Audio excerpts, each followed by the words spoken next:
Price the Lord. ஆண்டவருடைய நாமம் மகிமைப்படுவதாக.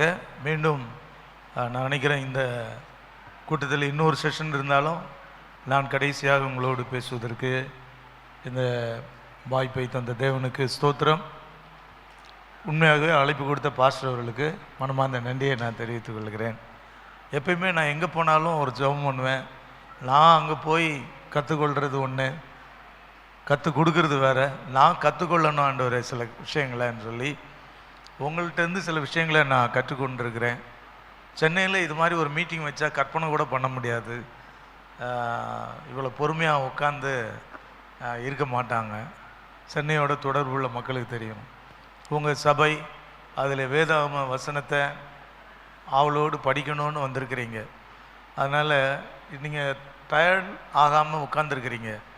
அதுக்காக நான் முதல்ல உங்களுக்கு நன்றி தெரிவிக்கிறேன். உங்களுடைய இந்த உற்சாகம் என்னை உற்சாகப்படுத்தியிருக்கிறது. அது மாத்திரமல்ல, எல்லாம் எழுதுறீங்க. என்ன எழுதுறீங்கன்னு எனக்கு தெரியாது. ஆனால் நோட் புக்கு பென்மா பைபிள் உட்காந்துருக்கு பார்க்கும்போது எனக்கு இது ரொம்ப சந்தோஷமாக இருக்குது. கண்டிப்பாக எங்கள் சர்ச்சில் போய் சொல்லுவேன். அவங்க எல்லாம் கம்ப்யூட்டரில் ஏற்றுற மாதிரி மனசில் ஏற்றிட்டு மறந்துடுறாங்க. ஆனால் நீங்கள் நல்ல நோட்டில் எழுதி இது பண்ணுறீங்க. நான் இங்கே வரும்போது ரொம்ப வயசானவனாக வந்தேன். ரொம்ப வயசாக வந்தேன். வந்து இங்கேருந்து போகும்போது வாலிபனாக போகிறேன் நான். பாஸ்டர் சொன்னாங்க நீங்கள் ஒன்றும் வயசாகலை அப்படின்னு சொன்னாங்க. அப்போ கூட எனக்கு நம்பிக்கையே இல்லை.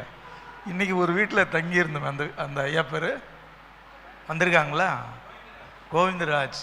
அவங்களோட பேசிட்டு முடித்தோடனே என்னுடைய ஏஜ் என்ன இருக்கும்னு நினைக்கிறீங்கன்னு கேட்டார். நான் ஒரு 65 அந்த மாதிரி இருக்கும் அப்படின்னு அவர் சொன்னார். 18னாரு. எனக்கு அப்படி வயசு சர்ன்னு இறங்கிருச்சு எனக்கு. ஸோ என்னால் இங்கேருந்து போகும்போது ஒரு புதிய பலத்தோடு போகிறேன். அல்லேலூயா. ஆண்டவர்களை நிச்சயமாக ஆசீர்வதிப்பார். அதாவது எல்லாம் சாதகமான சூழ்நிலையிலே விசுவாசத்தை காத்துக்கொள்வது, விசுவாசத்துக்காய் வாழ்வது என்பது எளிதான காரியம். நிறைய எதிர்மறையான காரியங்கள், போராட்டங்கள், அன்பின் இழப்புகள், இதில் மத்தியிலையும் ஆண்டவருக்கு ஏதாவது செய்யணுன்ற துடிப்போட உங்கள் போதகர் ஊழியம் செய்கிறதும், நீங்கள் உற்சாகமாக அவரை தாங்குவதும், இணைந்து ஊழியம் செய்வதை பார்க்கும்போது ஒட்டுமொத்தமாக உங்களிடத்தில் நான் படித்து கொண்டு போகிறேன். உங்கள் சபைக்காய் தொடர்ந்து ஜெபிக்க நான் வாக்கு கொடுக்கிறேன். நிச்சயமாய் நான் மீண்டும் சந்திக்கவும் ஆண்டவர் உதவி செய்வார். ஆண்டவருக்கு நன்றி. ஒரு நிமிடம் கண்களை மூடி ஆண்டவரே என்னோடு பேசும். சரியாக உள்ள நேரத்தில், சரியான இன்னும் குறைந்த நேரம் 4:15 முடிக்கணும். அந்த நேரத்துக்குள் நான் முடித்து விடுவேன். உங்கள் மனதை எல்லாம் ஆண்டவர் பக்கமாய் திருப்புவோம். கிருபைக்கு நேர்ந்த எங்கள் அன்பின் பரம தகப்பனே, உங்களுடைய வார்த்தையை அனுப்பி எங்களோடு கூட பேசும், என்னோடு கூட பேசும். ஆசீர்வதியும். இயேசுவின் மூலம் ஜெபங்களும் பிதாவே, ஆமென். இந்த தலைப்பு பல இடங்களுக்கு எங்களுக்கு தலைப்பு கொடுப்பாங்க. அந்த தலைப்புக்குள்ளே நின்று பேசணும்னு சொல்லுவாங்க. மேக்சிமம் அப்படி தான் நான் செய்வேன். பல இடங்களுக்கு போகும்போது வித்தியாசமான தலைப்புகளில் பேசியிருக்கிறேன். ஆனால் உங்கள் சர்ச்சில் பாஸ்டர் கொடுத்த தலைப்பு இதுதான் ஃபஸ்ட் முறை நான் பேசுவதற்கு கிடைத்த வாய்ப்பு. இந்த டாப்பிக்கில், இந்த கீ வேர்ஸில், கலேசியன் 3:16 இந்த கீ டெக்ஸ்டில் இதான் ஃபஸ்ட் டைம் நான் பேசியிருக்கிறேன். எனக்கு முழுமையான திருப்தியாக நான் சொல்ல முடிஞ்சதான்னு தெரில. ஆனால் முடிஞ்ச வரைக்கும் நான் முயற்சி பண்ணியிருக்கிறேன். இப்போ நிறைய நான் படிச்சுக்கிட்டே இருக்கிறேன். இதை போய் எங்கள் சபைக்கும் சொல்ல நிறைய நோட்ஸ் எடுத்து வச்சுருக்கிறேன். அல்லேலூயா. ஸோ அந்த வசனத்தில் வாசித்து நாம் சில நிமிடங்கள் பேசி ஜெபித்து முடிக்க போகிறோம். மீண்டும் நான் சொல்லுகிறேன், ஒரு தொடர் செய்தியாக தான் என் மனதுக்குள்ளே வைத்து கொண்டேன். அதை வச்சு தான் உங்களோடு பேசினேன். என்னுடைய பாஸ்டர் கொடுத்த தீம் இருந்தாலும் இந்த வசனத்தை புரிந்து கொள்வதற்கு எனக்கு கொஞ்சம் நேரம் எடுத்தது. அதுக்கு தான் நானும் கான்சன்ட்ரேட் பண்ணி, அப்போ நான் முன்பு செய்த அந்த பயிற்சியெல்லாம் திரும்பியும் நான் இதுக்கு போட்டேன். ஸோ ஒரு வசனத்தை படிக்க வேண்டும் என்று சொன்னால் என்ன செய்ய வேண்டும் என்ற ஒரு முறை இருக்கிறது. அதிலிருந்தே நான் படித்து இமிடியட் கான்டெக்ஸ்ட் இதெல்லாம் படித்து தான் நான் இந்த வசனத்துக்கான விளக்கத்தை கண்டுபிடிக்க முடிந்தது. நான் உங்களோட பேசிக்கிட்டே இருக்கிறேன். நேற்று இருந்து சொல்லிக்கிட்டே இருக்கிறேன். எந்த ஒரு வேத வசனத்தையும், எந்த ஒரு வேத சத்தியத்தையும் நீங்கள் படிக்க விரும்பினால் அது யாரால் எழுதப்பட்டது, என்ன காலத்தில் எழுதினார், ரெண்டாவது யாருக்காக எழுதப்பட்டது, மூன்றாவது நமக்கு அது எப்படி தேவைப்படுகிறது, இல்லாவிட்டால் பொருந்தும், ரெலவெண்ட், எப்படி ரெலவெண்ட்டாக இருக்கும். இந்த 3 கேள்விகளோடு எந்த வேத பகுதியை நீங்கள் வாசித்தாலும் புது புது சத்தியங்களை ஆண்டவர் உங்களோடு கூட பேசுவார். எத்தனை முறை வேண்டுமானாலும் வாசித்தாலும் தகட்டாத தித்திக்கும் ஒரு தேன் தான், தெளிதேன் தான் வேத வசனம். எத்தனை பேர் ஆமேன்னு சொல்கிறீங்க? அல்லேலூயா. விசுவாச வாழ்க்கையை கட்டி எழுப்புவதற்கு எமோஷனல் போதாது. எமோஷனலாக ரொம்ப சந்தோஷமாக இருந்தது, சமாதானமாக இருந்தது அப்படி என்பதை விட இந்த வார்த்தையின் மேல் என் விசுவாசத்தை கட்டி எழுப்புகிறேன். இதுதான் நமக்கு இந்த நாட்களிலே நிலையானது. இயேசு கிறிஸ்து சொன்னார், என் வார்த்தையை கேட்டு அதன் பேரில் அந்த அஸ்திபாரத்தில் கட்டுகிறவனுடைய வீடு எந்த புயலடித்தாலும் நிலைத்து நிற்கும், எந்த சோதனை வந்தாலும் நிலைத்து நிற்கும். கர்த்தருடைய வார்த்தை அல்லாமல் எமோஷனலாக, இல்லாவிட்டால் பிளெஸ்ஸிங், கர்த்தர் கொடுக்குற ஆசீர்வாதம், என்னுடைய ஃப்ரெண்ட்ஸ் எல்லாம் போகிறாங்க அதனால் போகிறேன், இப்படி பல காரணங்களினால் இயேசுவின் மேலே நம்முடைய விசுவாசத்தை கட்டி எழுப்பினாலும் என்றைக்காவது ஒரு நாள் அது சோர்ந்து விடும், என்றைக்காவது ஒரு நாள் விழுந்து விடுவோம். ஆனால் கர்த்தருடைய வார்த்தையின் மேலே கட்ட வேண்டும். ஆகவே தான் உங்கள் வாழ்க்கையிலே கர்த்தருடைய வார்த்தைக்கு உங்கள் கவனத்தை முக்கியப்படுத்தி திருப்ப அன்பாயை நான் கேட்டுக்கொள்கிறேன். இது மிக மிக முக்கியமானது. அப்படியானால் இந்த கர்த்தருடைய வார்த்தை புரிந்து கொள்வதற்கு மீண்டும் நினைவுபடுத்த இந்த 3 முக்கியமான காரியம். நம்பர் 1, யார் எழுதினது, எந்த காலத்தில் எழுதினது. 2வது, யாருக்கு எழுதினாரு. 3வது, இது எப்படி நம்முடைய காலத்துக்கு பொருந்தும். இந்த அடிப்படையில் நேற்றிலிருந்து நான் சொன்ன விஷயம், அந்த கலாத்தியர் 3:16 மீண்டும் வாசிப்போம். ஆபிரகாமுக்கும் அவனுடைய சந்ததிக்கும் வாக்குத்தத்தங்கள் பண்ணப்பட்டன. சந்ததிகளுக்கு என்று அனைவரை குறித்து சொல்லாமல் ஒருவனை குறித்து சொல்லி இருக்கிறார். அந்த சந்ததி கிறிஸ்துவே. இந்த வசனத்திலிருந்து தான் நம்முடைய இந்த முகாம் நடைபெற்று கொண்டிருக்கிறது. அப்போ இந்த வசனத்தை புரிந்து கொள்வது, யார் எழுதினார்? பவுல் எழுதினார். எப்பொழுது எழுதினார்? முதல் மிஷனரி பிரயாணத்தில் அந்த சபையை நிறுவியிருக்கிறதாக வரலாற்று ஆசிரியர்கள் சொல்லுகிறாங்க. கிட்டத்தட்ட கிபி 55லேருந்து 60க்குள்ள இந்த வசனங்கள், இந்த புத்தகம் எழுதப்பட்டிருக்கும் என்று சொல்லப்படுகிறது. அந்த கலாத்திய விசுவாசிகள் நம்மை போன்ற விசுவாசிகள் தான். அவர்களில் பெரும்பாலானோர் புறஜாதியார், அவர்களில் பெரும்பாலானோர் யூதர்கள் அல்லாதோர். நம்ம இன்னைக்கு புறஜாதியார்னா சபைக்குள்ளே இருக்கிற நம்ம விசுவாசிகள் எனவும் வெளியில் இருக்கிறவங்கள புறஜாதியார்னு சொல்கிறோம். இதே பழக்கம் யூதர்களுக்கு பழைய ஏற்பாட்டு காலத்திலே நாமெல்லாம் தேவனுடைய பிள்ளைகள், வெளியிலே யூதர் குலத்தை விட்டு உலகத்துள்ள அத்தனை குலங்களும் அத்தனை இனங்களும் புறஜாதின்னு சொல்லி சொன்னாங்க. அந்த கலாத்திய விசுவாசிகளிலே புறஜாதி மக்கள் என்று சொல்லப்படுகிறது. நம்மை போன்ற மக்கள் அநேகர் ரட்சிக்கப்பட்டாங்க. அவங்க ரட்சிக்கப்பட்ட போது அவங்க இயேசு கிறிஸ்துவை பற்றி பிரசங்கத்தை பவுல் சுவிசேஷமாய் சொன்னார். நான் சுவிசேஷத்தை குறித்து முதல் இரவு நான் பேசினது உங்களுக்கு ஞாபகத்தில் இருக்கும். இயேசுவை பற்றிய செய்தி, இயேசு கிறிஸ்துவின் பிராயத்து சித்தத்தை குறித்த செய்தி, அவர் சிலுவையில் அறைப்பட்டு நமக்கு செய்த சம்பாதித்து தந்த மீட்பின் திட்டம், அதை சொல்லும் செய்தி சுவிசேஷம் என்று நாம் தியானித்தோம். இதை கலாத்தியர்கள் கலப்படம் இல்லாமல் கேட்டார்கள். அவர்கள் தங்களை ஒப்பு கொடுத்தார்கள், இயேசுவை ஏற்றுக்கொண்டார்கள். அவருடைய உள்ளம் சந்தோஷத்தினால் நிரம்பினது. அவர்கள் கர்த்தரை நேசித்தார்கள், கர்த்தருடைய ஊழியக்காரனாகிய பவுலை நேசித்தார்கள். பவுலுக்கு எப்படி நேசித்தார்கள் என்று சொன்னால், அவனுக்கு ஒரு பிரச்சனை என்றால் தங்களுடைய பிரச்சனையாக நினைத்தார்கள். அவன் கண்களிலே ஒரு பிரச்சனை இருக்கிறதை, பவுலுடைய கண்களிலே ஒரு பிரச்சனை இருக்கிறதை பார்த்து அந்த பிரச்சனை தங்களுடைய பிரச்சனை போல வருத்தப்பட்டார்கள். அந்த அளவுக்கு அன்போடு இருந்தார்கள். பவுலுடைய ஊழியம், ஒரு சபையை ஸ்தாபிப்பார், ஒரு ஊருக்கு செல்லுவார், சுவிசேஷம் சொல்லுவார், அங்கே சில மக்களை சேகரித்து ஆராதனை குழுக்கள் ஏற்படுத்துவார். அது ஒரு ஸ்கூலில் நடக்கலாம், ஒரு ஆற்றங்கரையில் நடக்கலாம், ஒரு வீட்டுக்குள்ளே நடக்கலாம். அந்த நாட்களிலே அரசாங்க அனுமதி இல்லாதனாலே மலைகளிலே குண்டுகளிலே தான் யூத மக்கள் கூடினார்கள். புறஜாதி மக்களுக்கு சில இன்னும் லிபர்ட்டி, சுதந்திரம் இருந்தது. அவர்கள் வேறு வேறு இடங்களிலே கூடினார்கள். அப்போது கொஞ்ச நாள் கழித்து அந்த பவுல் என்ன செய்வார், அங்கே யாராவது ஒரு தலைவரை நியமித்து விட்டு அடுத்த ஊருக்கு சென்று விடுவார். முதல் மிஷினரி பிரயாணம் பவுல் என்று நான் சொன்னேன். அதில் சம்பாதித்த அவர் ஆரம்பித்த சபைதான் கலாத்திய சபை. ஆனால் 2வது மிஷினரி பிரயாணம் மூணாவது மிஷினரி பிரயாணம், இவையெல்லாம் வேதாமத்திலே சொல்லப்பட்டிருக்கிறது. கலாத்திய நிருபத்தை கலாத்திய சபை எப்பொழுது ஏற்படுத்தினார் என்பதை நீங்கள் அப்போஸ்தலர் நடவடிக்கைகள் 13ஆம் அதிகாரம் 14ஆம் வசனத்தை தொடர்பு படுத்தி வாசித்து பாருங்கள். நான் உங்களுக்கு சொன்னேனே, கலாத்திய நிருபத்தில் எத்தனை அதிகாரம் இருக்கிறது? எல்லாம் எத்தனை பேர் வாசி முடிச்சிருக்கீங்க இது வரைக்கும்? 6 அதிகாரம். நல்ல கரங்களை வைத்து காட்டுங்க. அல்லேலூயா. இப்போ அப்போஸ்தலர் நடவடிக்கைகள் 13, 14 2 அதிகாரத்தையும் வீட்டில் குறிச்சிட்டு அதையும் வாசிக்கோங்க. வாசித்து விட்டு திரும்ப ஒரு முறையும் இன்னைக்கு கேட்ட செய்தி, நேற்றிலிருந்து 2 நாட்கள் கேட்ட செய்தி எல்லாம் வச்சுட்டு திருப்பி ஒரு செல்ஃப் ஸ்டடி அடுத்த ஞாயிற்றுக்கிழமைக்குள்ள நீங்கள் பண்ணால் நல்லாயிருக்கும். ரொம்ப புரிதல், இதுவரைக்கும் நீங்கள் புரிந்திராத வேத பகுதியை, வேத சத்தியங்களை இந்த நாட்களில் உங்களுக்கு ஆண்டவர் காட்டுவார். அப்படியானால் 1, 2, 3 மிஷினரி பிரயாணங்கள். முதல் மிஷினரி பிரயாணத்தில் ஆரம்பிக்கப்பட்ட சபையை அதை தொடர்ந்து சில நாட்களில் தான் இந்த நிருபத்தை எழுதி அனுப்புகிறார். நிருபம் என்றால் கடிதம், எபிசல்ஸ் என்று ஆங்கிலத்தில் வேதாமத்தில் சொல்லப்பட்டிருக்கிறது. அதாவது நீங்கள் அந்த விசுவாசத்தில் நிலைச்சிருக்கீங்களா, உறுதியாக இருக்கீங்களா, பின்மாற்றம் அடையாமல் இருக்கிறீங்களா, சோதனைக்கு தப்பி இருக்கிறீங்களா, இதெல்லாம் விசாரித்து எழுதுவார். அந்த நாட்களில் உள்ள வழக்கத்தின்படி எந்த ஒரு ஊழியக்காரனும் இங்கே லோக்கலில் ஒரு ஊழியரை ஏற்படுத்தியிருப்பார். அவர் போய் அங்கேருந்து தீமோத்தை போன்ற ஒவ்வொரு ஊருக்கும் ஒவ்வொரு ஊழியரை அனுப்பி வைப்பார். அவர்கள் இங்குள்ள செய்தியை கேட்டு அனுப்பும் பொழுது அதற்குரிய பதிலையோ இல்லாவிட்டால் 2வது முறை சந்திக்கும் பொழுதோ அதற்குரிய பதிலோடு அவர் வர. இதுதான் பவுலுடைய ஊழியம்.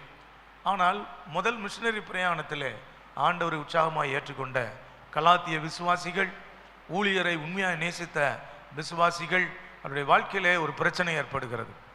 அந்த பிரச்சனை பாவத்தினால் வந்ததல்ல, உபதேசத்தினால் வந்தது. உபதேசம், இன்னைக்கு நான் உங்களோடு சொல்ல விரும்புகிற ஒரு காரியம், டாக்ட்ரின் அப்படின்னு சொல்கிறோமே, அந்த உபதேசம் எவ்வளவு முக்கியம் என்பதை நீங்கள் புரிந்து கொள்ள வேண்டும். இந்த உபதேசத்திலே பிழை ஏற்பட்டால், குறை ஏற்பட்டால், தடுமாற்றம் ஏற்பட்டால் நம்முடைய கிறிஸ்துவ வாழ்க்கை அது இல்லாமல் போய்விடும், பின்மாற்றம் அடையும், பலகீனம் அடையும். வாசிப்போம். மத்தேயு எழுதின சுவிசேஷம் 28ஆம் அதிகாரம் 19ஆம் வசனம் 20வது வசனத்தை வாசிங்க.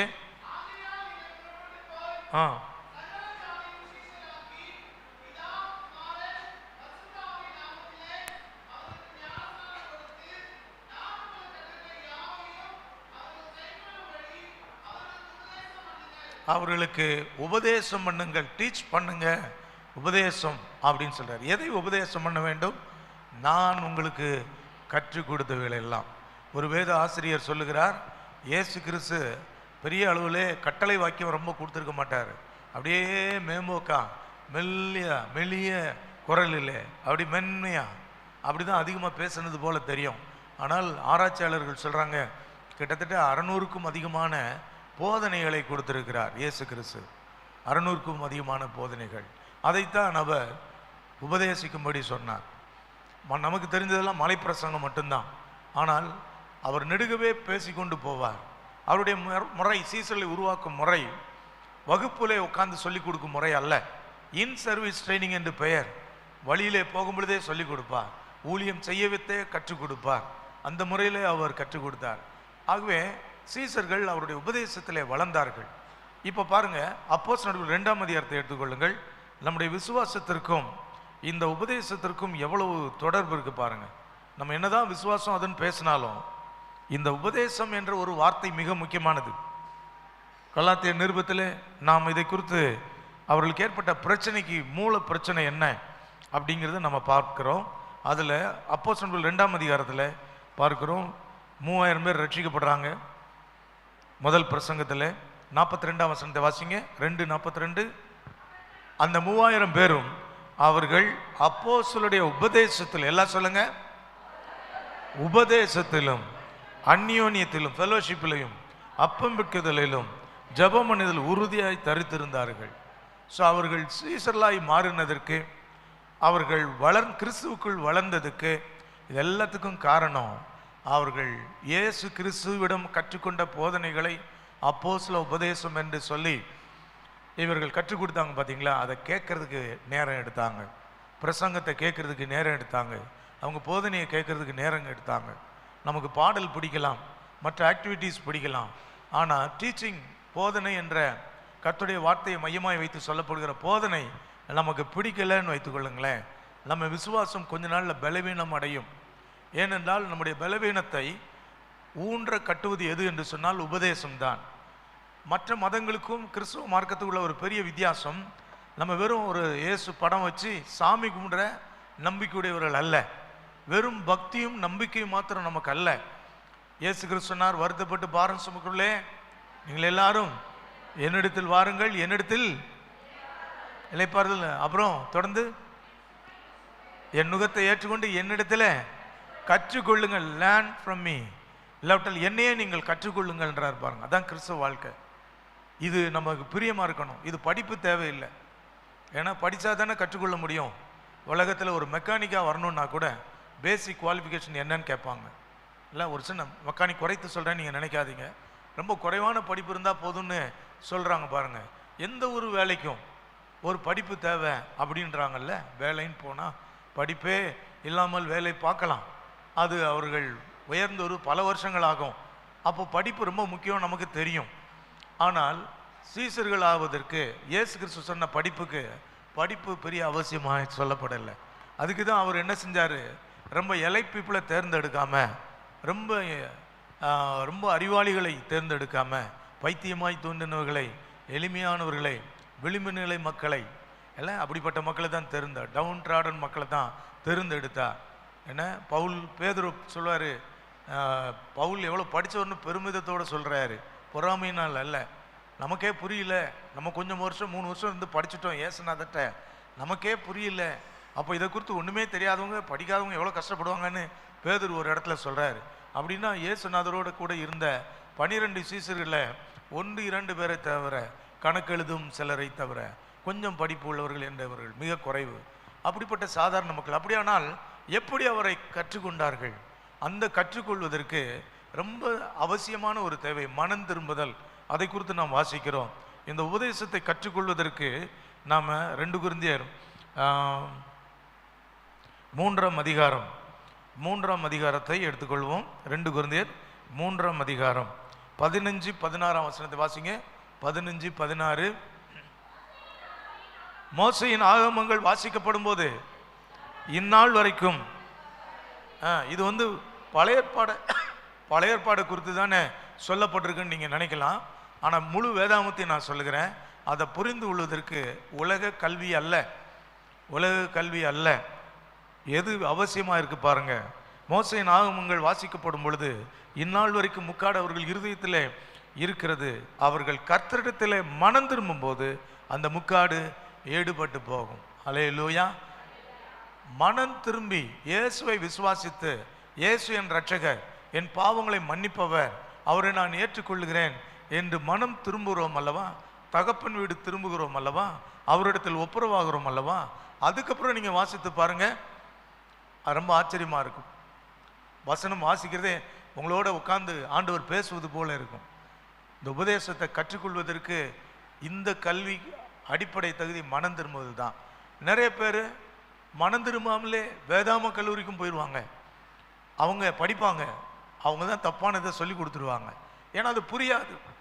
அரசியல்வாதிகளிலே உங்களுக்கு சிலர் தெரிஞ்சவங்க இருப்பாங்க. நான் சின்ன வயசில் ஒரு 20-30 வருஷத்துக்கு முன்னால் அப்பொழுது இருந்த கலைஞர் கருணாநிதி அவர்கள் ஒரு பிரசங்கம் பண்ணுறார், ஒரு பிரச்சாரம் பண்ணுகிறார். அப்போ சொல்லும் பொழுது சங்கீதம் 144 எடுத்து பேசுகிறார். சங்கீதம் 144ஆம் சங்கீதத்தில் நினைக்கிறேன், என் கைகளை பொறுக்கும், என் விரல்களை படிப்பிக்கிற கர்த்தருக்கு ஸ்தோத்திரம், அந்த வசனத்தை எடுத்துக்கிட்டாரு. அந்த வசனத்தை எடுத்துட்டு என் கைகளை பொறுக்கும், என் விரல்களை யுத்தத்துக்கும் படிப்பித்த என் தலைவர் அண்ணா அப்படின்னு சொல்கிறார். நமக்கு ஆச்சரியமாக இருக்குது. வசனத்தை எப்படி கோட் பண்ணுறாரு பாருங்க, எந்த இடத்துல இருந்து எடுக்கிறார் பாருங்க. அவங்க வசனத்தின் அறிவினால் நிரம்பி இருப்பாங்க. ஆனால் வசனத்தை புரிந்து கொள்ள வேண்டும் என்று சொன்னால் மனம் திரும்புதல் வேண்டும். ஸோ உபதேசம் என்பது அப்போஸ்தலர்கள் போதித்தது. அது இன்றைக்கு எப்படி நமக்கு கொடுக்கப்படுகிறது? அதுக்கு தான் சர்ச்சுக்கு வருகிறோம். சர்ச்சில் பாடல் ஆராதனை இருக்கிறது, துதி ஆராதனை இருக்கிறது, பிரசங்க நேரம் என்று ஒன்று இருக்கிறது. அந்த பிரசங்க நேரத்தின் நோக்கம் என்ன? பிரசங்கிப்பது, போதிப்பது. நம்ம டீச்சர்னு கிஃப்ட் உள்ளவங்க தான்ல, உங்களுடைய சபைக்கு கர்த்தர் உங்களுக்கு கொடுத்த போதகர். சந்தேகம் வந்தால் எரேமியா 3:14-15 வாசிங்க. எரேமியா 3:14-15. எரேமியா 3:14-15. ஹல்லேலூயா. சீர்கெட்ட பிள்ளைகளே திரும்புங்கள் என்று கர்த்தர் சொல்லுகிறார். நான் உங்கள் நாயகர், நான் உங்களை ஊரில் ஒருவனாயும் வம்சத்தில் இருவருமாயும் தெரிந்தெடுத்தேன். சீயோனுக்கு தெரிந்து கொண்டு சீயோனுக்கு அழைத்து வந்து பாருங்க பாருங்க, உங்களுக்கு என் இருதயத்துக்கு உங்களுக்கு ஏற்ற இல்லை, நீங்க யார்கிட்ட இருந்தா வளர்வீங்களோ வளர முடியுமோ அந்த இடத்த கண்டுபிடிச்சு என் இருதயத்துக்கு ஏற்ற மைப்பனை நான் உங்களுக்கு கொடுக்குறேன். அவர்கள் இதான் பாயிண்ட், அவர்கள் உங்களை அறிவோடும் புத்தியோடும் மேய்ப்பார்கள். இதுக்கு தாங்க சபை கொண்டு வராரு. இந்த வசனங்களை போதித்து அப்போஸ்தல உபதேசத்தை கற்றுக் கொடுத்து கிறிஸ்து கற்பித்த கட்டளைகளை கற்றுக் கொடுத்து அதுதான் கொண்டு வராரு. மொத்தமாக கற்றுக் கொடுக்க மாட்டார், புரியும் அளவுக்கு தான். இயேசு கிறிஸ்து நம்முடைய சீசலை உருவாக்க படிப்படியாக தான் கற்றுக் கொடுத்தாரு. 3 வருஷமும் சின்னதாக தான் ஆரம்பித்தார், தேவைகளிலிருந்து ஆரம்பித்தார், சின்ன சின்ன ஓமைகள் மூலமாக ஆரம்பித்தார். அப்புறம் ஒரு கட்டத்தில் இதுக்கு மேலே சொன்னால் தாங்க மாட்டீங்க, நான் என்னெல்லாம் சொல்லணுமோ சொல்லி முடிச்சிட்டேன், இனி பரிசுத்தாவினர் வந்து நான் சொல்ல வேண்டியதை தொடர்ச்சி அவர் சொல்வார் அப்படின்னு சொல்லி ஒப்பு கொடுக்கிறார். ஏன்னா நம்ம அவரவர்கள் திராணிக்கத்தக்கதாக தான் அவர் பேசினார்னு சொல்லி வசனம் சொல்லுகிறது. நமக்கும் அப்படி தான். நம்ம முதல் நாளே எல்லாம் புரிந்து விடவில்லை. ஏன்னா எங்கள் சபைக்கு ஒரு சகோதரி வந்தாங்க, அவங்க ரட்சிக்கப்பட்டாங்க, இந்து குடும்பத்திலேருந்து ரட்சிக்கப்பட்டவங்க தான். அவங்க வந்து ஒரு நாள் ஒரு 3 மாதம் 4 மாதம், வயசு 40 தான், ஆனால் ஆவிக்குரிய நிலையில் 3 மாத குழந்தை. அவங்க வர்றாங்க, பாஸ்டர் நீங்களும் சொல்லிக்கிட்டே இருக்கிறீங்க ஜெபம் பண்ணுங்க ஜெபம் பண்ணுங்கன்னு, நானும் கவனிச்சுக்கிட்டு தான் இருக்கிறேன், ஆனால் நீங்கள் ஒரு பாயிண்ட்டை மட்டும் மிஸ் பண்ணுறீங்கன்னாங்க. எனக்கு ஆச்சரியமாக போச்சு, என்னம்மான்னு கேட்டேன். கிழக்க பார்த்து உட்காரணுமா, மேற்க பார்த்து உட்காரணுமா, வடக்க பார்த்து உட்காரணுமா, ஒரு நாள் நீங்கள் சொல்லவே இல்லையேன்னாங்க. எனக்கு சிரிப்பாக இருந்தது, சந்தோஷமாகவும் இருந்தது. குழந்தை, இந்த சின்ன குழந்தை எப்படி ஏன்னு கேட்குது பார்த்தீங்களா? சின்ன குழந்தைகள் பாருங்கள், பிகினர் ஸ்டேஜ் பிள்ளைகள், ஒய் ஸ்டேஜ்னு அதுக்கு பேர். எப்போ பார்த்தாலும் ஏமாங்க, இந்த ஃபேனியே ஓடுது அந்த ஃபேனியே ஓடலை, அம்மா அப்பாவை கொன்றுவாங்க கேள்வினால். ஸோ ஏன்னா புதிதாய் பிறந்த குழந்தைகள் எல்லாவற்றையுமே புதிதாக படிக்க விரும்புகிறாங்க. அதனால் நமக்கு ரொம்ப சில்லியாக தெரியலாம், ரொம்ப மீனாக தெரியலாம், இதெல்லாம் போய் கேட்குறாங்களேன்னு நினைப்பாங்க. ஏன்னா இன்னொரு முறை ஒரு அம்மா வந்து சொன்னாங்க, பாஸ்டர் நான் ஒழுங்காக காலையில் எந்திரிச்ச உடனே நல்லா பல் தேய்ச்சி நல்லா குளிச்சுட்டு அப்புறம் தான் ஜெபத்துக்கு உட்காருவேன், நேற்று எப்படியோ மறந்து போய் பல் தேய்க்காமலே ஜெபம் பண்ணிக்கிட்டேன், என் ஆண்டவர் அடிச்சிருவாரான்னு கேட்டாங்க. எனக்கு ரொம்ப ஆச்சரியமாக இருந்தது. குழந்தை ஒய் ஸ்டேஜ் பார்த்தீங்களா? அப்போது நமக்கு புரிந்து கொள்ளும் ஆற்றல் இல்லை, நம்முடைய வசனங்களை போதிக்கிற ஆண்டவர் நம்முடைய ஆண்டவர். எபிரேயர் 1:1 பார்க்கிறோம், அவர் பூர்வ நாட்களிலே பங்கு பங்காக வகை வகையாக பிதாக்களுக்கு திருவுளம் பற்றினார். மொத்தமாக கொடுக்கவே மாட்டார், கொஞ்சம் கொஞ்சமாக கொடுப்பார். ஸ்பூன் ஃபீடிங்கில் ஆரம்பித்து நீங்கள் ஏற்றுக்கொள்ளும் அளவுக்கு கொடுப்பார். இப்படி தான் உபதேசம் நம்ம கொடுக்கப்படுகிறது. இந்த உபதேசத்தின் மேல் பிரியம் வந்து இந்த உபதேசத்தில் கற்றுக்கொண்டு உபதேசத்தை நிலைக்கிறவர்கள் ஒரு நாளும் இயேசு விட்டு பின்மாற்றம் அடைய மாட்டார்கள். இல்லாவிட்டா வேலை கிடைச்சது, அற்புத சுகம் நடந்தது, சபைக்கு வந்தேன், நீங்கள் ஜெபம் பண்ணீங்க, எல்லாம் நடந்துச்சு அப்படின்னு சாட்சி சொல்கிறவங்க சீக்கிரத்திலே ஒரு நாள் ஏதாவது ஒரு பிரச்சனை வந்துச்சுன்னா பின்மாற்றம் அடைவார்கள். நாம் வாசித்து 2 நாட்களாக தியானித்து கொண்டிருக்கிற இந்த கலாத்திய நிருபத்தில் நாம் கற்றுக்கொள்ள வேண்டிய படிப்பினை, கலாத்திய விசுவாசிகளிடத்திலிருந்து நாம் கற்றுக்கொள்ள வேண்டிய படிப்பினை என்னவென்று சொன்னால், அவர்கள் சுவிசேஷம் சொல்லப்பட்ட போது மகிழ்ச்சியோடு ஏற்றுக்கொண்டார்கள், கர்த்தரை உயிருக்குயிராய் நேசித்தார்கள், சுவிசேஷம் சொன்ன பவுலை உயிருக்குயிராய் நேசித்தார்கள். ஆனால் அவர்களுக்குள்ளே கொஞ்ச நாட்களுக்குள்ளே அந்த உபதேச தெளிவு இல்லாதபடியினாலே, உபதேசத்தில் உறுதியாக இல்லாதபடியினாலே, உபதேசத்தை தொடர்ந்து கேட்கும் வாய்ப்பு அவர்களுக்கு குறைவாக இருந்ததுனால அவர்களுடைய விசுவாசம் தள்ளாடினது. எளிதாக துருபதேசம் வந்துவிட்டது, எளிதாக தவறான உபதேசங்கள் வந்துவிட்டது. தவறான கள்ள ஊழியர்கள் என்பது எந்நாளும் இருப்பார்கள். உபதேசம் நல்ல உபதேசம் என்று இருந்தால் கள்ள உபதேசமும் ஒன்று கண்டிப்பாக இருக்கும். ரூபா நோட்டுன்னு ஒன்று இருந்துச்சுன்னா கண்டிப்பாக கள்ள நோட்டு எப்படி வருதோ அதே மாதிரி உபதேசம்னு ஒன்று இருந்துச்சுன்னா கள்ள உபதேசம் வரும். இது என்னைக்கோ இப்போ புதுசாக யாரோ வந்துட்டாங்க அப்படின்னு நினைக்கிறோம். இல்லை, வேதாம காலத்திலேருந்தே கள்ள ஊழியர்கள் இருந்தாங்க, கள்ள உபதேசிகள் இருந்தாங்க. பழைய ஏற்பாட்டு காலத்தில் தீர்க்க தரிசிகள் எடுத்துக்கோங்க, கள்ள தீர்க்க தரிசிகள் 500 பேர் இருந்தாங்க, ஒரே ஒரு மிகாயா நல்ல தீர்க்க தரிசி. பழைய ஏற்பாட்டு காலத்தில் தீர்க்க தரிசிகள் நிரம்பி வழிந்த காலத்தில் 500 கள்ள தீர்க்கதரிசிகள், ஒரு உண்மையான தீர்க்கதரிசி இருந்தான். ஸோ புதிதல்ல, கள்ள தீர்க்கதரிசிகள் வஞ்சிப்பார்கள், கள்ள உபதேசங்கள் எழும்பி நம்மை வஞ்சிக்கும். ஆனால் உபதேசம் இன்னதென்று நமக்குள்ளே போய்விட்டால் ஒருவரும் நம்ம ஏமாற்ற முடியாது. கலாத்திய நிருபத்திலிருந்து நாம் படிக்க வேண்டிய ஒரு பெரிய பாடம், கலாத்திய மக்களிடத்திலிருந்து நாம் கற்றுக்கொள்ள வேண்டிய பாடம். கலாத்திய மக்களே, விசுவாசிகளே, கண்களை பிடுங்கி கொடுக்க கூட நீங்கள் ஆயத்தமாக இருந்தீர்களே, உங்கள் ஊழியர் எப்படி நேசித்தீர்களே, இயேசு கிறிஸ்துவை சிலுவையில் அறையப்பட்டவராய் பார்த்து அவரை அன்பு கூர்ந்தீர்களே, ஏன் நீங்கள் பின்மாற்றம் அடைந்தீர்கள் என்று சொன்னால், ஒரு கலாத்தியன் எழுப்பி இப்படி சொல்லுவான், நாங்கள் உபதேசத்தை மதிக்கவில்லை, உபதேசத்தை பெரிதாக எடுக்கவில்லை, உபதேசத்தை புரிந்து கொள்ள நேரம் எடுக்கவில்லை, உபதேசத்துக்கு கீழ்ப்படிய நாங்கள் சமயம் எடுக்கவில்லை. ஆகவே நாங்கள் பலவீனப்பட்ட நேரத்தில் ஒருவன் உள்ளே வந்து களைகளை விதைத்து விட்டான், அந்த உபதேசம் வந்து விட்டது. அது என்ன உபதேசம்? சுவிசேஷத்தில் மிக முக்கியமான பகுதி. நேற்று நான் சொன்னேன், இந்த கலாத்திய நிருபத்தில் சில முக்கியமான வேத மன்னித்துகள் டேர்ம்ஸ், பதங்கள் முக்கியம். ஒவ்வொரு பகுதியை நீங்கள் வாசிக்கும் போது அதில் யார் முக்கியமானவங்க, கேரக்டரை நீங்கள் எழுதலாம், பதங்கள் இருக்கும். அது மாதிரி வேர்ட்ஸ், இந்த பதங்களை பாருங்கள். கலாத்திய நிருபத்தில் நீதிமான்ற பதம் முக்கியம், சுவிசேஷன்ற பதம் முக்கியம், அப்புறம் துருபதேசம் முக்கியம்.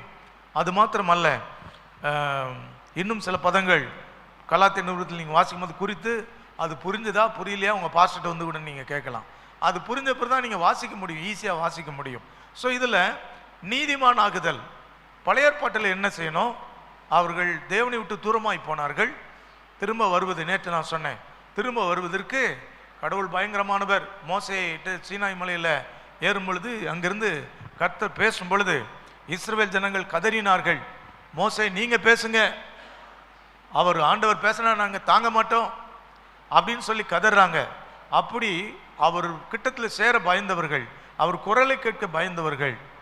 ஆகவே அவர்கள் ஆண்டவரை சாந்தப்படுத்த, நான் செய்த பாவத்தின் கோபங்களை தணிக்க, நான் நீதிமானாக தீர்க்கப்பட, குற்றமற்றவன் இல்லாட்டால் தண்டனையிலிருந்து விடுவிக்கப்பட்டவன் என்று சொல்லப்பட வேண்டுமானால் பழைய ஏற்பாட்டு காலத்திலே நற்கிரியைகள் செய்ய வேண்டும், பலி செலுத்த வேண்டும். இதுதான் அவர்கள் கற்றுக் கொடுத்தது.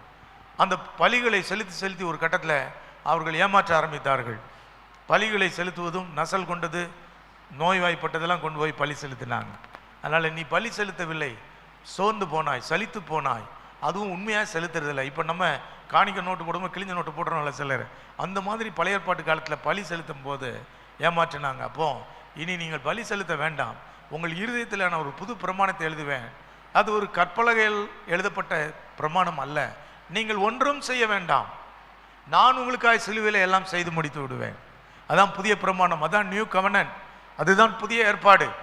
அந்த புதிய ஒப்பந்தத்தின்படி இயேசு எனக்காய் என்னுடைய பாவத்தின் தண்டனைகளை சிலுவையில் சுமந்து விட்டார். நான் பாவிதான், ஆனால் என் பாவத்தின் தண்டனைகளை எல்லாம் அவர் சிலுவையில் சுமந்து இந்த தண்டனையை அவர் வாங்கி கொண்டார். அவர் வாங்கி கொண்டு என்னை விடுவித்து விட்டார். ஆகவே நான் இப்பொழுது விடுவிக்கப்பட்டவன், விடுதலை பெற்றவன், சுதந்திரம் பெற்றவன் என்பதை வேதாமம் சொல்கிற வசனங்களை நம்பினாலே போதும், உங்கள் வாழ்க்கை மாறிடும். இதுதான் புது வாழ்வு, நீதிமான் ஆவதற்கு கிரியினால் அல்ல. அப்படியானால் இப்போ கலாத்திய மக்கள் முதலாவது இதை நம்பினார்களா? நம்பினார்கள், கண்ணை மூடிட்டு ஏற்றுக்கொண்டாங்க. அவங்க எவ்வளவு அருவருப்பான பாவங்களை செய்தார்களோ, குற்ற மனசாட்சியில் இருந்தார்களோ தெரியாது. ஆனால் இந்த பாவத்துக்குரிய தண்டனைகள்லாம் வருமே, அந்த பயத்தோடு இருந்தவர்களுக்கு பவுலுடைய நற்செய்தி ரொம்ப சந்தோஷமா இருந்தது. என்னையும் மாற்றினாரா, என்னையும் ஏற்றுக்கொண்டார்கள். ஆனால் இப்போ திடீர்னு யூத மதத்தை சார்ந்தவர்கள் உள்ளே நுழைகிறார்கள். இவர்களும் விசுவாசிகள் தான், கையிலே பழைய ஏற்பாடு இருக்கிறது, அங்கங்கே பவுல் சொன்ன போதனைகள், பேதுரு சொன்ன போதனைகள் எல்லாம் நோட்ஸ்லாம் கையில் வச்சுருக்காங்க. இவங்க பிரசங்கம் பண்ண ஆரம்பிக்கிறாங்க.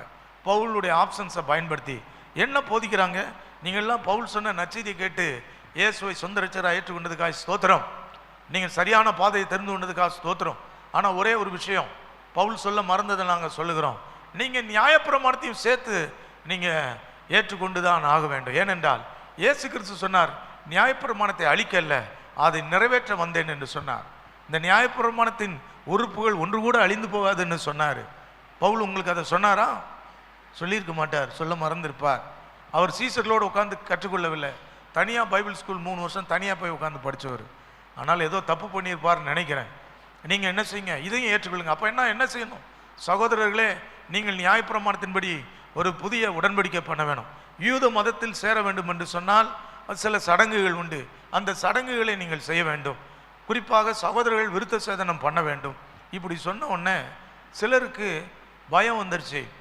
இவர்கள் ரட்சிக்கப்பட்டவர்கள், சந்தோஷத்தை அனுபவித்தவர்கள். ஆனால் இந்த உபதேசம் அவர்களுக்கு தெரியாதனால, புதிய ஏற்பாட்டின் உபதேசம் அவர்களுக்கு முழுமையாக தெரியாதனால, சரி ஏன் நம்ம ஆண்டவருடைய சாபத்தை வாங்கிட வேண்டுமோ, அதுலேருந்து தப்பணும்னா என்ன செய்யணும்? சரி இந்த ஐயா சொல்கிறதையும் செஞ்சுருவோம்.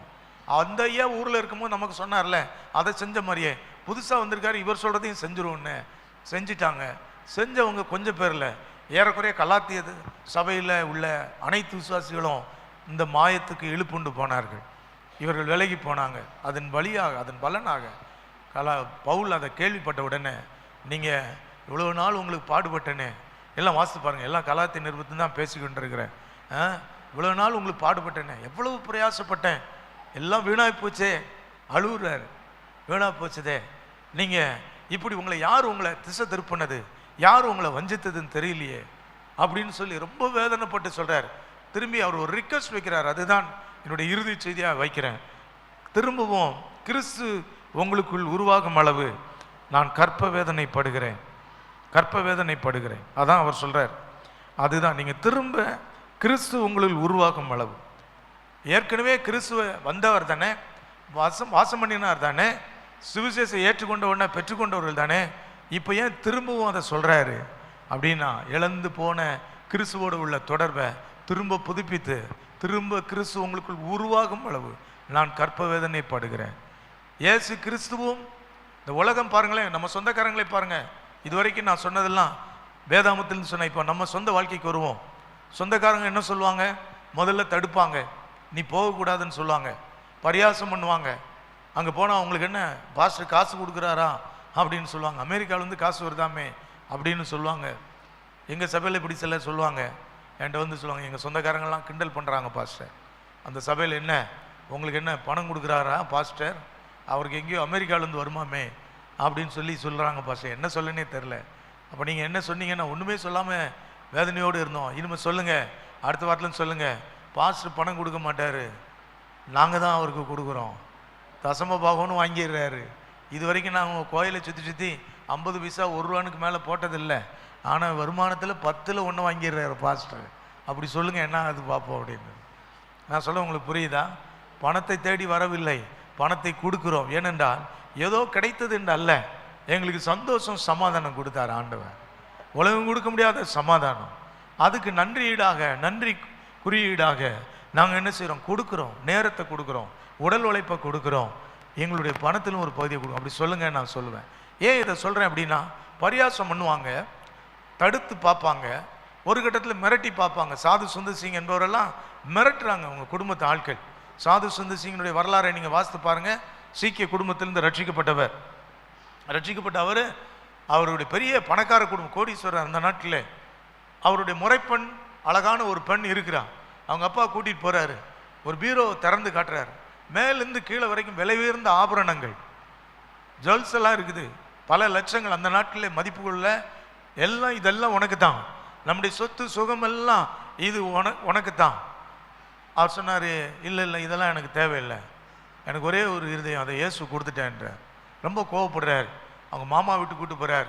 முறை பொண்ணு அவளுக்கு இவ்வளோ தான்டா, இவள் உனக்காக காத்துக்கிட்டு இருக்கிறா, எவ்வளோ அழகான பொண்ணு, இவளை விட்டா நீ தெருவில் தான் அலையணும், இதுதான் கடைசி சான்ஸு, இவ வேணுமா? இல்லை, அவரும் மாமாவும் சேர்ந்து கேட்குறாங்க, தம்பி இந்த பொண்ணு, முறை பொண்ணு உனக்கு வேணுமா, இல்லைன்னா இயேசு வேணுமா சொல்லுன்றாங்க.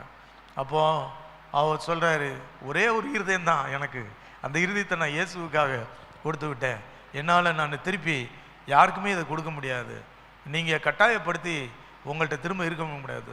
ஒரே நாளில் நைட்டோட நைட்டாக செல்லமாக வளர்த்த பிள்ளைய அந்த சீக்கிய மதத்தில் உள்ள வெறியினால் துரத்தி விடுறாங்க. வெளியில் வாசப்படியில் நின்று ஒரு நாள் சமாளித்து பசியோடு இருக்கிறார். வெளியில் சுற்றி திருந்து பின்னாட்களில் சாது சுந்தர் சிங் என்று நம்மளால் கிறிஸ்துவ மக்களால் புகழப்படுகிற அவருடைய ஊழியத்தின் மூலமாக ஆயிரக்கணக்கான மக்கள் ரட்சிக்கப்பட்டாங்க. ஆனால் யோசிச்சு பாருங்கள், நமக்கும் அந்த அளவு எதிர்ப்பு இல்லைன்னாலும் பலத்த எதிர்ப்புகள் வந்துச்சு. அதெல்லாம் தாண்டி அப்புறம் தான் சபைக்குள்ளே வந்தோம், சபையில் நிலைச்சு நின்னோம். ஆனால் கொஞ்சம் ஆண்டவருடைய உறவில் எங்கேயோ ஒரு சின்ன தப்பு பண்ணாலும் புதுசாக ஏதாவது வந்துடும். வந்ததுக்கப்புறம் நம்ம ரட்சிக்கப்பட்டவங்க ரட்சிப்பை இழந்துட்டோம் நான் சொல்ல மாட்டேன், தேவ உறவு இழந்துருக்கும். ரட்சிப்புன்னா என்ன? தேவனோடு ஏற்படும் ஒரு உறவு, ரிலேஷன்ஷிப் வித் காட். தேவனோடு ஏற்படும் உறவை தான் சால்வேஷன், ரட்சிப்பு என்று சொல்லுகிறோம். அது கொஞ்சம் இழந்துட்டாலும், இன்னொரு நிருபத்தில் சொல்லுவார், கிறிஸ்துவாகிய ஒரே புருஷனுக்கு ஒரு கண்ணியை ஒப்பு கொடுத்து போல் உங்களுக்கு கொடுத்தேன், நீங்கள் அதை விட்டு விலகிட்டீங்களோன்னு எனக்கு சந்தேகமாக இருக்குது அப்படின்னு சொல்கிறாரு. இல்லை, இந்த நிருபத்தில் கலாத்திய நிருபத்தில் சொல்கிறாரு, நீங்கள் விலகிருக்கீங்களோ உங்களை நினச்சி நான் சந்தேகப்படுறேன்னு சொல்கிறார் பாருங்க. அது மாதிரி அந்த நிருபத்தில் அப்படி சொல்லுவார். ஏன் இதை சொல்கிறேன்னா, நம்ம கொஞ்சம் அந்த விலகுறோம் பார்த்தீங்களா, அந்த நேரத்தில் அவர் இயேசு நம்ம விட்டு போக மாட்டார். ஆனால் அவர் மேல் வைக்கிற விசுவாசத்தின் வல்லமை குறைஞ்சிரும். அதனால் முன்பு போல் நம்முடைய ஜெபம் பண்ண விருப்பம் இருக்காது. முன்பு போல் ஜெபம் பண்ணால் பதில் கிடைக்கும்ன்ற விருப்பம் விசுவாசம் இருக்காது. ஆகவே பேரளவுக்கு சபைக்கு வருவோம், 15 வருடம் 20 வருஷம் விசுவாசியாக இருப்போம், ஒன்றுமே நடந்திருக்காது. அதுக்கப்புறம் நம்ம மூலமாக நம்ம ஜெபம் பண்ணி யாருக்கும் ஒன்றும் நடக்காது. நம்முடைய வாழ்க்கை மூலமாக பிறருக்கு ஆசீர்வாதம் இருக்காது. இதுதான் நம்முடைய தொடர்கதை. இப்படி தான் அநேக கிறிஸ்தவருடைய வாழ்க்கை பலகீனமாய் போகிறது. இந்த கலாத்திய மக்களிடத்து நாம் கற்றுக்கொள்ள வேண்டிய ஒரு காரியம், அவங்க உபதேச பிழையினால் இழந்து போனதை திரும்ப கொடுக்கும்படி பவுல் அவர்களிடத்தில் மன்றாடுகிறார், திரும்ப உங்களுக்குள் கிறிஸ்து உருவாகும்படி. அதே ப்ராசஸ் தான். எங்கே விழுந்தமோ அதை சரி செய்ய வேண்டும், எங்கே துவக்க வேண்டுமோ அதை துவக்க வேண்டும். நம்மை ஒப்பு கொடுத்தால் போதும், ஆண்டவர் நமக்குள்ளே வாசம் செய்வார். அல்லேலூயா. அநேகருக்கு ஆசீர்வாதமாக மாறும். இதை படிப்பனையாக கொண்டு உங்கள் வாழ்க்கையை நீங்கள் கட்டி எழுப்புங்க. ஏன் ஆபிரகாமுக்கு சொல்லும்போது ஒரு சந்ததி அது கிறிஸ்துன்னு ஏன் சொன்னார் அப்படின்னா, இந்த யூத மக்கள் இந்த ரொம்ப டாமினேட் பண்ணி இவங்க என்ன சொல்லி கொடுத்துட்டாங்க, பவுலை விட பெரிய ஒரு ஆபிரகாம் தெரியாது, இவருக்கு என்ன தெரியும் அப்படின்னாங்க. எப்படி இயேசு நாட்களில் நீ ஆபிரகாமை விட பெரிய ஆளா, உனக்கு 50 வயசு ஆகலன்னு இயேசுவே பார்த்த யூத மத வெறியர்கள் பவுலை போனதுக்கப்புறம் அவங்க சொல்லியிருப்பாங்க, ஆபிரகாமோட பெரிய ஆளா பவுலுக்கு என்ன தெரியும் அப்படின்னு சொல்லியிருப்பாங்க. நான் சொல்கிறேன் அப்படின்னு பதில் கொடுக்குறாரு நிருபத்தில். ஆபிரகாமோடு பண்ணின உடன்படிக்கையை ஞாபகப்படுத்தி பாருங்க. ஆதியாகமம் 12ஆம் அதிகாரம் 1-4 அது வாக்குத்தத்தம்.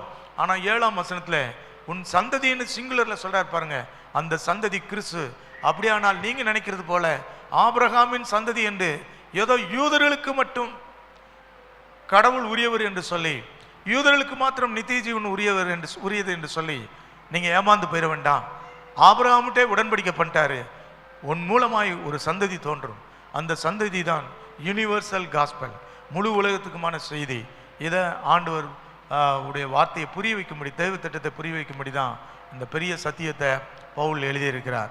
எத்தனை பேர் உங்கள் வாழ்க்கையில் இயேசு முக்கியமானவராக நீங்கள் பார்க்குறீங்க? உங்கள் வாழ்க்கையில் இயேசு முக்கியமானவராக நான் இதை சொல்லிகிட்டே வந்தேன் பார்த்தீங்களா. எதிர்ப்பு தடைகள் இதெல்லாம் தாண்டி முடித்தோடனே அடுத்து மெதுவாக உங்கள்கிட்ட விருந்தினர்கள் உங்கள் உறவினர்கள் சொல்லுவாங்க, என்ன எங்கள் சபையில் நடந்ததை வச்சு நான் சொல்கிறேன், உங்கள் சபையை தெரியாது. உங்கள் உறவினர்கள் மெதுவாக சொல்லுவாங்க, நீ கிறிஸ்மஸ்க்கு போ, சர்ச்சுக்கு போ, நீ எல்லாமே பண்ணிக்கோ, ஆனால் வருஷத்தில் ஒரு முறை நம்ம குடும்பத்தில் உறவெல்லாம் அத்து போகாமல் இருக்கிறதுக்கு நம்ம மத பண்டிகை ஒன்று இருக்குது, நீ ஒன்றுமே செய்ய வேண்டாம், பூஜை பண்ணிலாம் உனக்கு கொடுக்க மாட்டோம், ஆனால் நீ என்ன பண்ணும், வந்து கண்டிப்பாக வந்து இருக்கணும் அப்படின்னு சொல்லும்போது உங்களில் எத்தனை பேருக்கு உறவு முக்கியமா, இந்த இயேசு முக்கியமானு வந்தால் என்ன செய்வீங்களோ எனக்கு தெரியாது. ஆனால் கலாத்திய மக்கள் என்ன செய்தாங்க, அவங்க உறவு முக்கியம்னு முடிவு எடுத்தாங்க.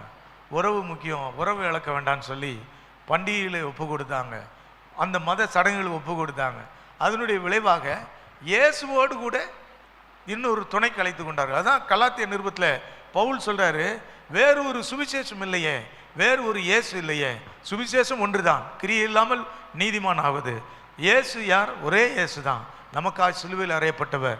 அவரோடு கூட துணையாக சீசர்கள் இல்லை, நம்ம ஒரு அப்போஸ்தலர் துணைக்கு அழைக்கிறதில்லை, மன்னித்துக் கொள்ளுங்கள், மேரி அம்மாவை துணைக்கு அணைப்பதில்லை இல்லை. அந்த அம்மா இயேசுவின் தாய் முக்கியம் அப்படின்னு இந்த ஊரில் நிறைய பேர் நீங்கள் அந்த பின்னணியிலேருந்து வந்திருப்பீங்க.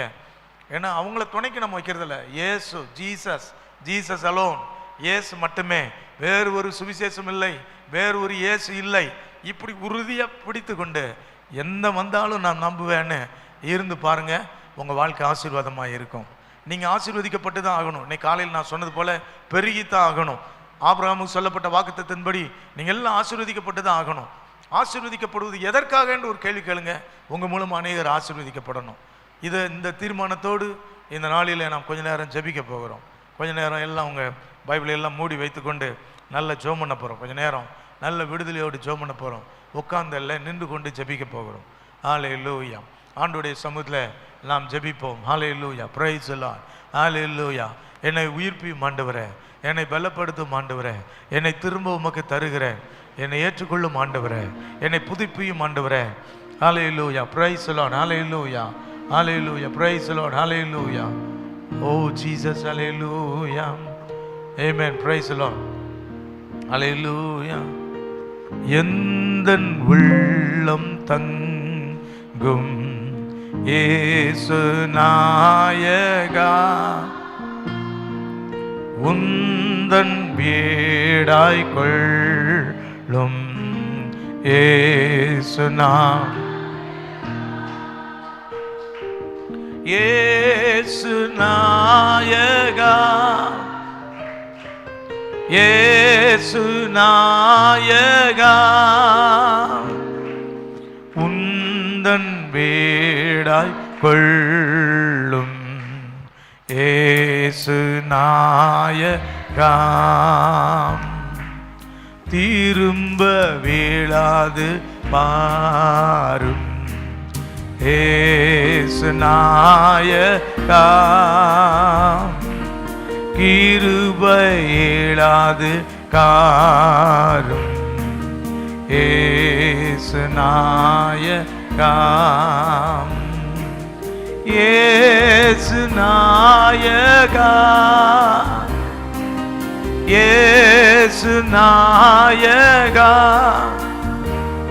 ஓ கிருபை இழாது காரும் இயேசு நாயகா,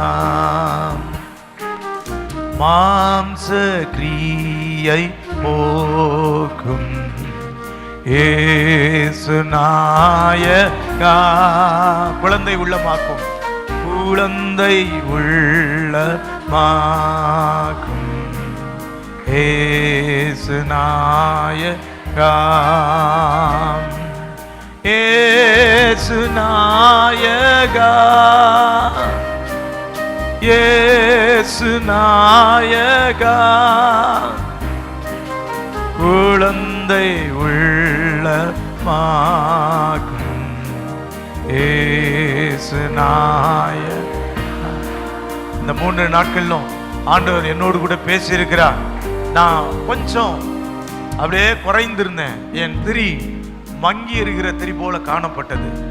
மங்கி எரிகிற திரியை அணையாத என் தேவன், நெறிந்த நாணலை முறியாத தேவன், தள்ளாடுகிற முழங்கால்களை ஸ்திரப்படுத்த விரும்புகிற தேவன் என்னையும் தொட்டிருக்கிறார், என்னோடு பேசியிருக்கிறார். என்னை நான் புதுப்பிக்கும்படி ஒப்பு கொடுக்கிறேன்னு சொல்றவங்க எல்லாம் கரங்களை உயர்த்தி ஆண்டோடைய சமூகத்தில் சொல்லுங்க பார்ப்போம்.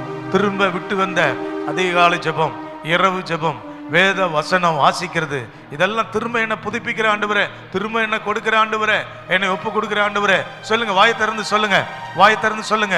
ஹல்லேலூயா. Praise the Lord. Hallelujah. Oh glory to God. Thank you Jesus. Hallelujah. Praise the Lord. Hallelujah. Glory to God.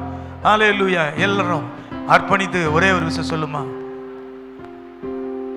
என்னை உமக்கு தந்தே இயேசு நாயகா, இனி நான் அல்ல, இனி நான் அல்ல நீரே இயேசு நாயகா, இயேசு நாயகா, இயேசு நாயகா, இனி நான் அல்ல நீரே இயேசு நாயகா. எத்தனை பேர் அப்படியே ஆண்டவர் ஆராதிக்க விரும்புறீங்க? இனி நான் அல்ல நீரே இயேசு நாயகா.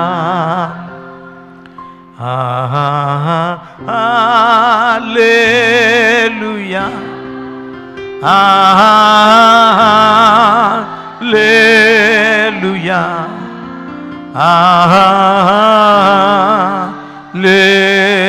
Hallelujah.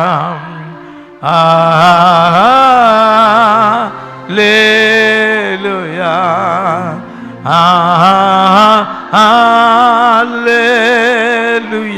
கரங்களை அசைத்து ஹல்லேலூயா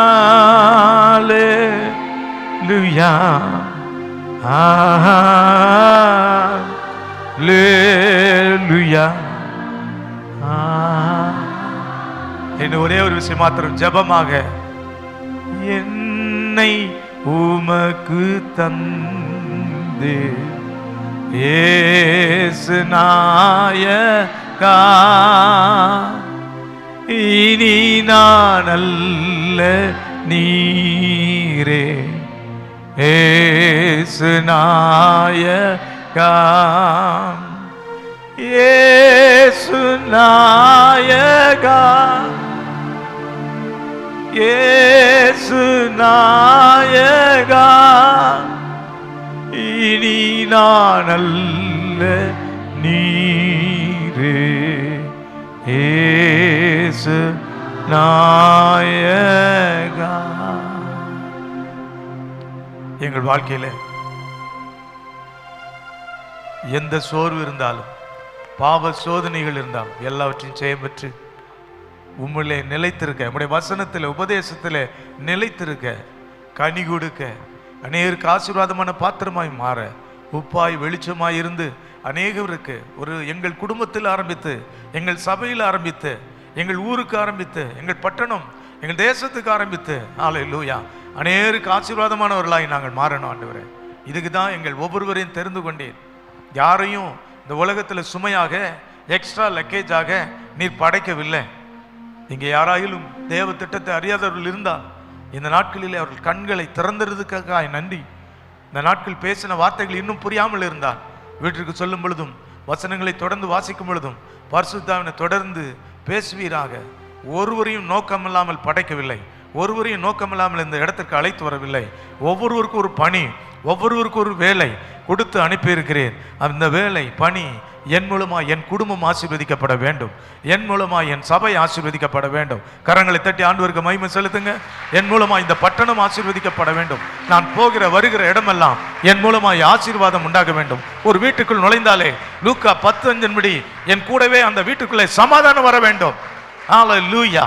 விடுதலை உண்டாக வேண்டும். பிசாசின் கட்டுகள் உடைக்கப்பட வேண்டும். நான் எந்த வீட்டுக்குள் போனாலும் அந்த குடும்பங்களிலே ஒற்றுமை உண்டாக வேண்டும்.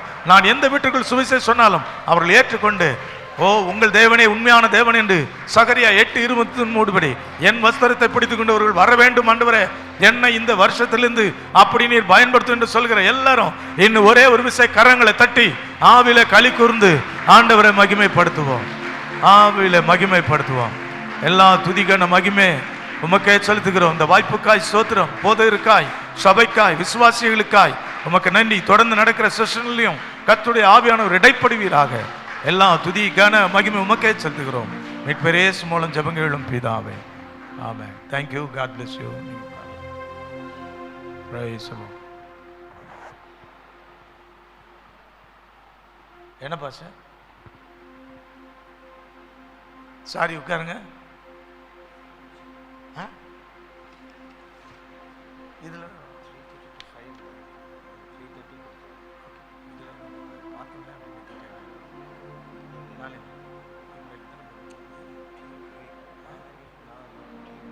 ஆமாம் ஆமாம் அதான் முடிக்கல, நான் முடிக்கல. என்னுடைய செஷன் நீங்கள் சொல்லுங்கள்.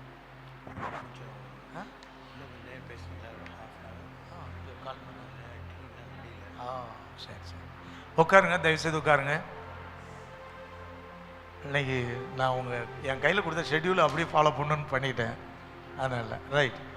உங்களுக்கு டீ டைம் நம்ம நேரத்தில் ஆரம்பிக்கும். அதுக்கு முன்னால் எனக்கு போகிற இடத்துல எல்லா இடத்துலையும் நம்ம பேசணும். இந்த கலாத்தின் நிருபத்தில் பாருங்கள், அவரே சொல்லுவார், நான் ஓடினது வீணாய் போகாதபடி சிலரிடத்துல தனித்து விவரித்தேன் அப்படின்னு சொல்லி. அதனுடைய அர்த்தம் என்னன்னா, நம்ம இவ்வளோ கஷ்டப்பட்டோமே அதில் ஏதாவது பலன் இருக்கா?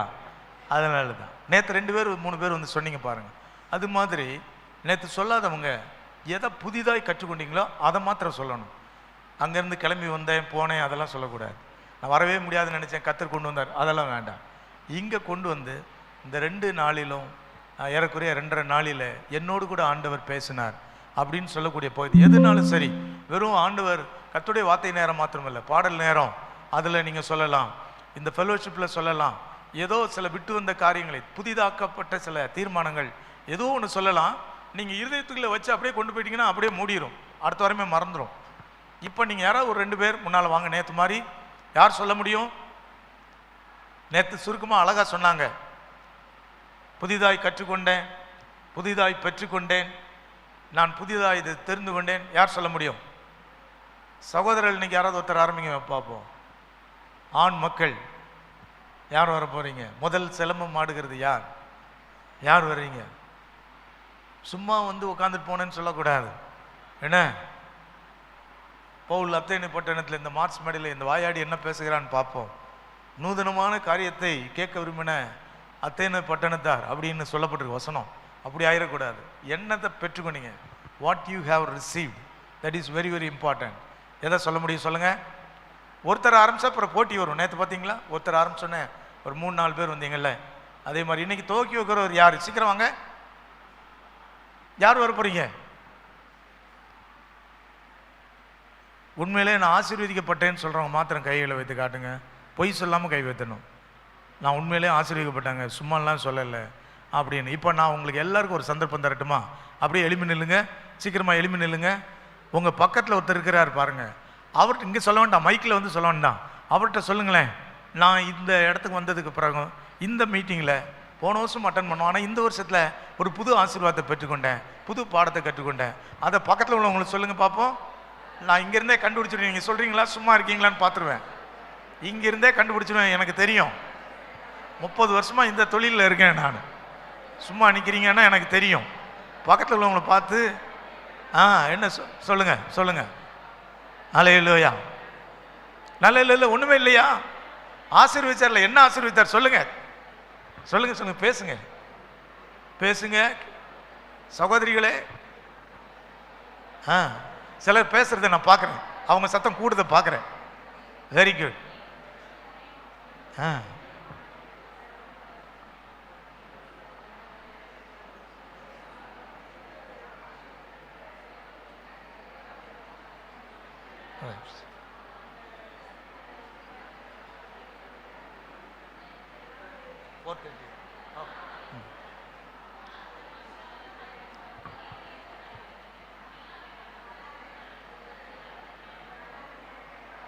பரவாயில்ல பாருங்களேன், சகோதரிகள் இன்னும் முடிக்கல, ஆனால் சகோதரர்கள் முடிச்சு எப்போ உட்கார சொல்ல போறீங்கன்ற மாதிரி உட்காந்துருக்கீங்க. ரைட், இப்போ உட்காருங்க. இப்போ என்ன செய்ய போகிறோம் அப்படின்னா, நல்லா கவனிச்சுக்கோங்க. உங்கள்கிட்ட ஒருத்தர் சொன்னார் பார்த்தீங்களா, யாரோ ஒருத்தவங்க சொன்னாங்கல்ல, அவர் என்ன சொன்னார்னு நீங்கள் வந்து சொல்ல போகிறீங்க. உங்கள் சாட்சி இல்லை, இந்த பிரதர் வந்து சொல்கிறாரு, அவருக்கு ஏதோ இந்த நாளில் இது நடந்துச்சான், இது அவருக்கு சந்தோஷமாக இருந்துச்சான், இதை தெரிந்து கொண்டாராம், இந்த சகோதரி அதை கற்றுக்கொண்டாங்களாம் அப்படின்னு சொன்னதை, அவங்க சொன்னதை அவங்ககிட்ட பெர்மிஷன் கேட்டுக்கோங்க. நான் சொல்லலாமான்னு கேளுங்க. நான் சொல்லலாமா? நான் முன்னே போய் ரைட் வாங்க, மைக் யாராவது கொடுக்க முடியுமா? வாங்க தம்பி, இங்கே ஒரு மைக் கொடுங்க. ரைட், முதல்ல உங்கள்கிட்ட சொன்னவங்க யார் அதையும் சொல்லிடுங்க. யார் யார் உங்கள்கிட்ட சொன்னாங்க? இந்தவங்க வாங்க. அவங்க பேரை சொல்லுங்க, அவங்க என்ன சொன்னாங்கன்னு சொல்லுங்க.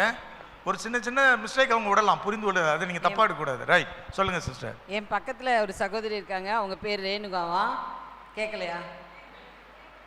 என் பக்கத்தில் ஒரு சகோதரி இருக்காங்க, அவங்க பேர் ரேணுகாவா. அவங்க ஹிந்து பேக்ரவுண்ட்லேருந்து வந்திருக்காங்களாம்.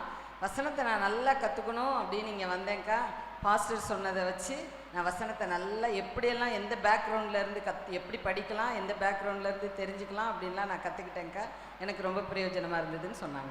ப்ரைஸ் எல்லாம் கரங்களை தட்டி உற்சாகப்படுத்தும். நீங்கள் ஏதாவது உங்கள் வாழ்க்கையில் ஏதாவது சிஸ்டர் என்னை பற்றி சொல்லணுமா? எனக்கு ரொம்ப பிரயோஜனமாக இருந்தது. ஹேமா சொன்னது மாதிரி ஆதி அன்பு குறைஞ்சி போச்சேன்ற ரொம்ப துக்கமாக தான் இருந்தேன். அது திரும்ப வந்து நான் வந்து ஃப்ரெஷ்அப் பண்ணிக்கிட்டேன்றதை விட எல்லாத்துக்குள்ளேயும் அது ஃப்ரெஷ்அப் ஆகிருக்குன்னு நம்புகிறேன். ஆமாம். ஓகே, கரங்களை தட்டி உற்சாகப்படுத்தும். இதே போல தான், இதே போல் ஒரு 2-3 பேர் சொல்கிறதுக்கு டைம் இருக்குது. வாங்க, உங்கள்கிட்ட யார் சொன்னாங்களோ அவங்க பேரை சொல்லி அவங்கள சொல்லி. ரெபேக்கால் வந்து சொன்னாங்க, அதே மாதிரி தான் நான் வேதத்தை எப்படி படிக்கணும், யார் எழுதுனது, அந்த ப்ராப்பஸியை நம்ம எப்படி அதை எடுத்துக்கிறது, அந்த 4 வகையாக தலைமுறையாக அதை வந்து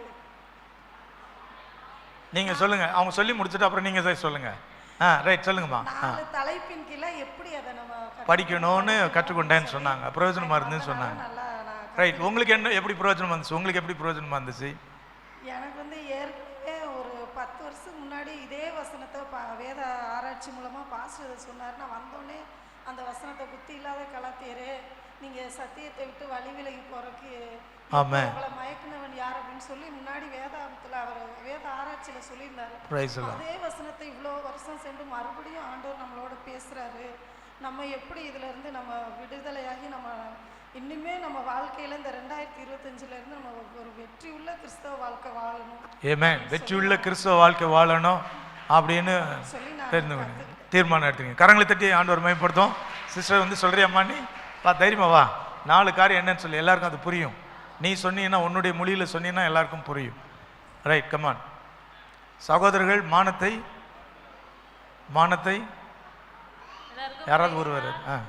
நான் என்ன கற்றுக்கிட்டேன் அப்படின்னா, பைபிள் எப்படி 4 தலைப்பு கீழே எனக்கு வந்து எல்லாமே கலந்து இருக்கு அப்படின்னு தான் தெரியும். ஆனால் 4 தலைப்பு கீழே தான் வசனம் வந்து தனித்தனியாக பிரித்து சொன்னாங்க. அது என்னன்னு எனக்கு கரெக்டாக தெரில. ஆனால் நான் இதை குறித்து வச்சுருக்கேன். அது வந்து கற்றுக்கிட்டேன். அதுக்கப்புறம் வந்து நமக்கு நிறைய ஆறுதலாக நிறைய வார்த்தைகள் சொல்லுவாங்க நம்மளோட இருக்கவங்க. ஆனால் அது எல்லாமே வசனமாக இருக்குது அப்படின்றது வந்து நான் இப்போ வந்து தெரிஞ்சுக்கிட்டேன். Price the Lord. கரங்களை தட்டி உற்சாகப்படுத்துவோம். வாங்க. தேங்க்யூ. God plus. என் இனத்தில் ஒருவர் வருகிறார். கரங்களை தட்டி உற்சாகப்படுத்துவோம். ஹல்லேலூயா. ஆமென்.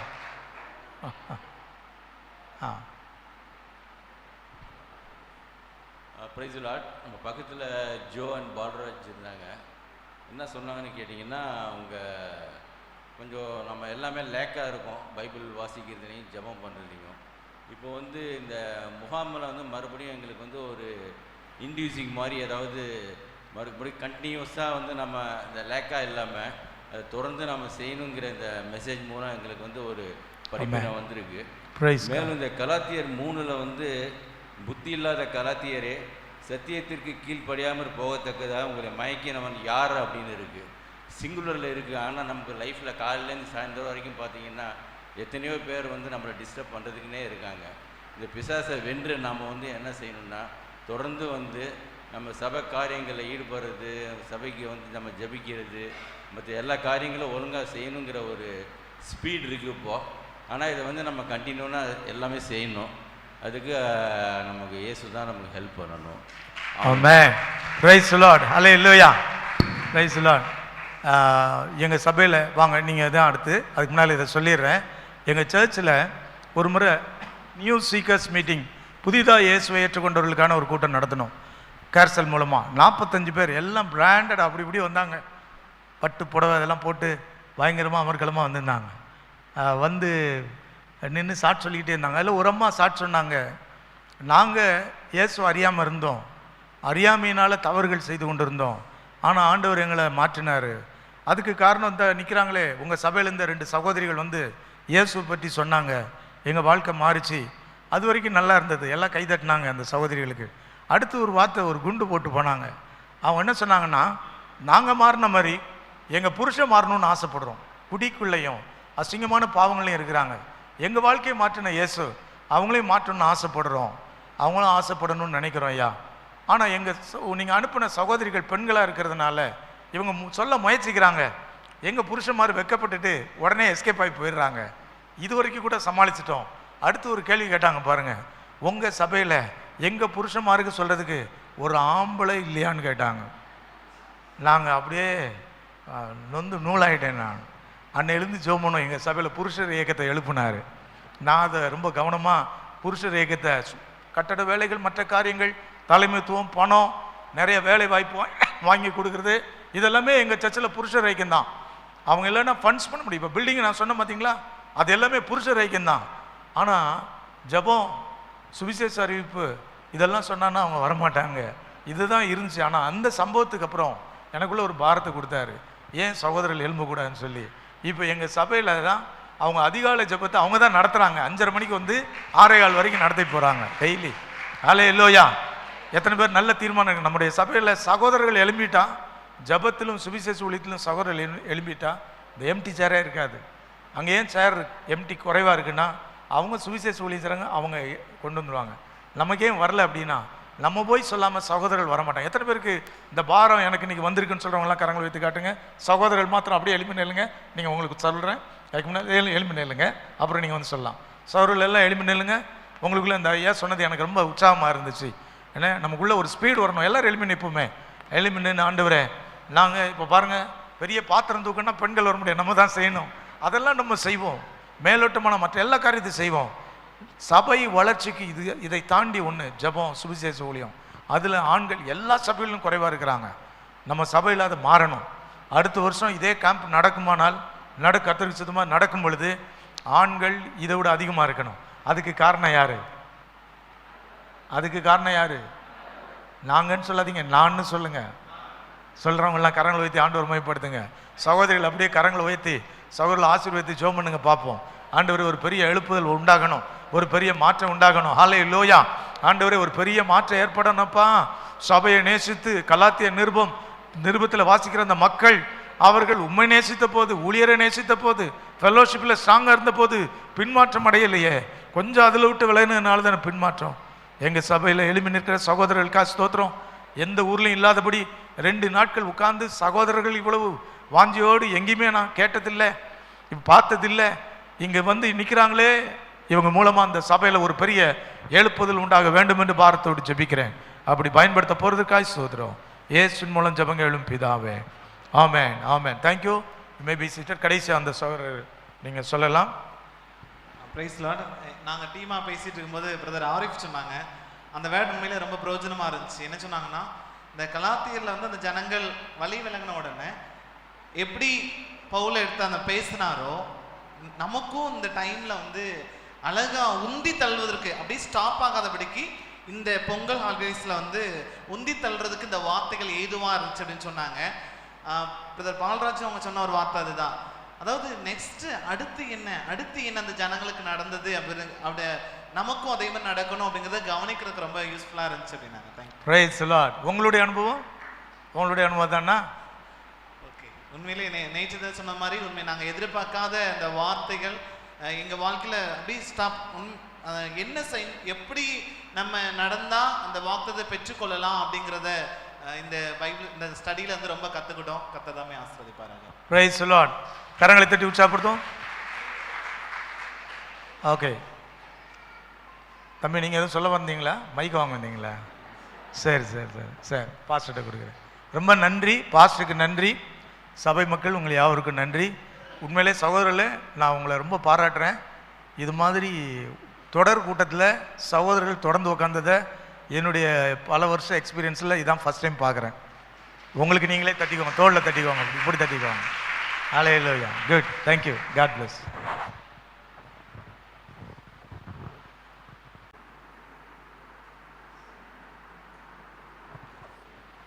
அன்புக்குரியவர்களே, மிக்க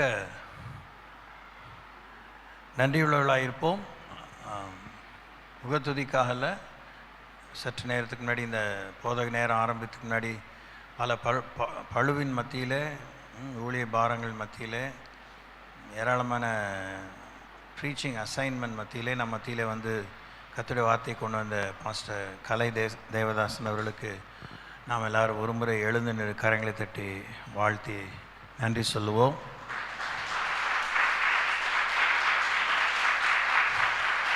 தேங்க்யூ. உட்காரலாம்.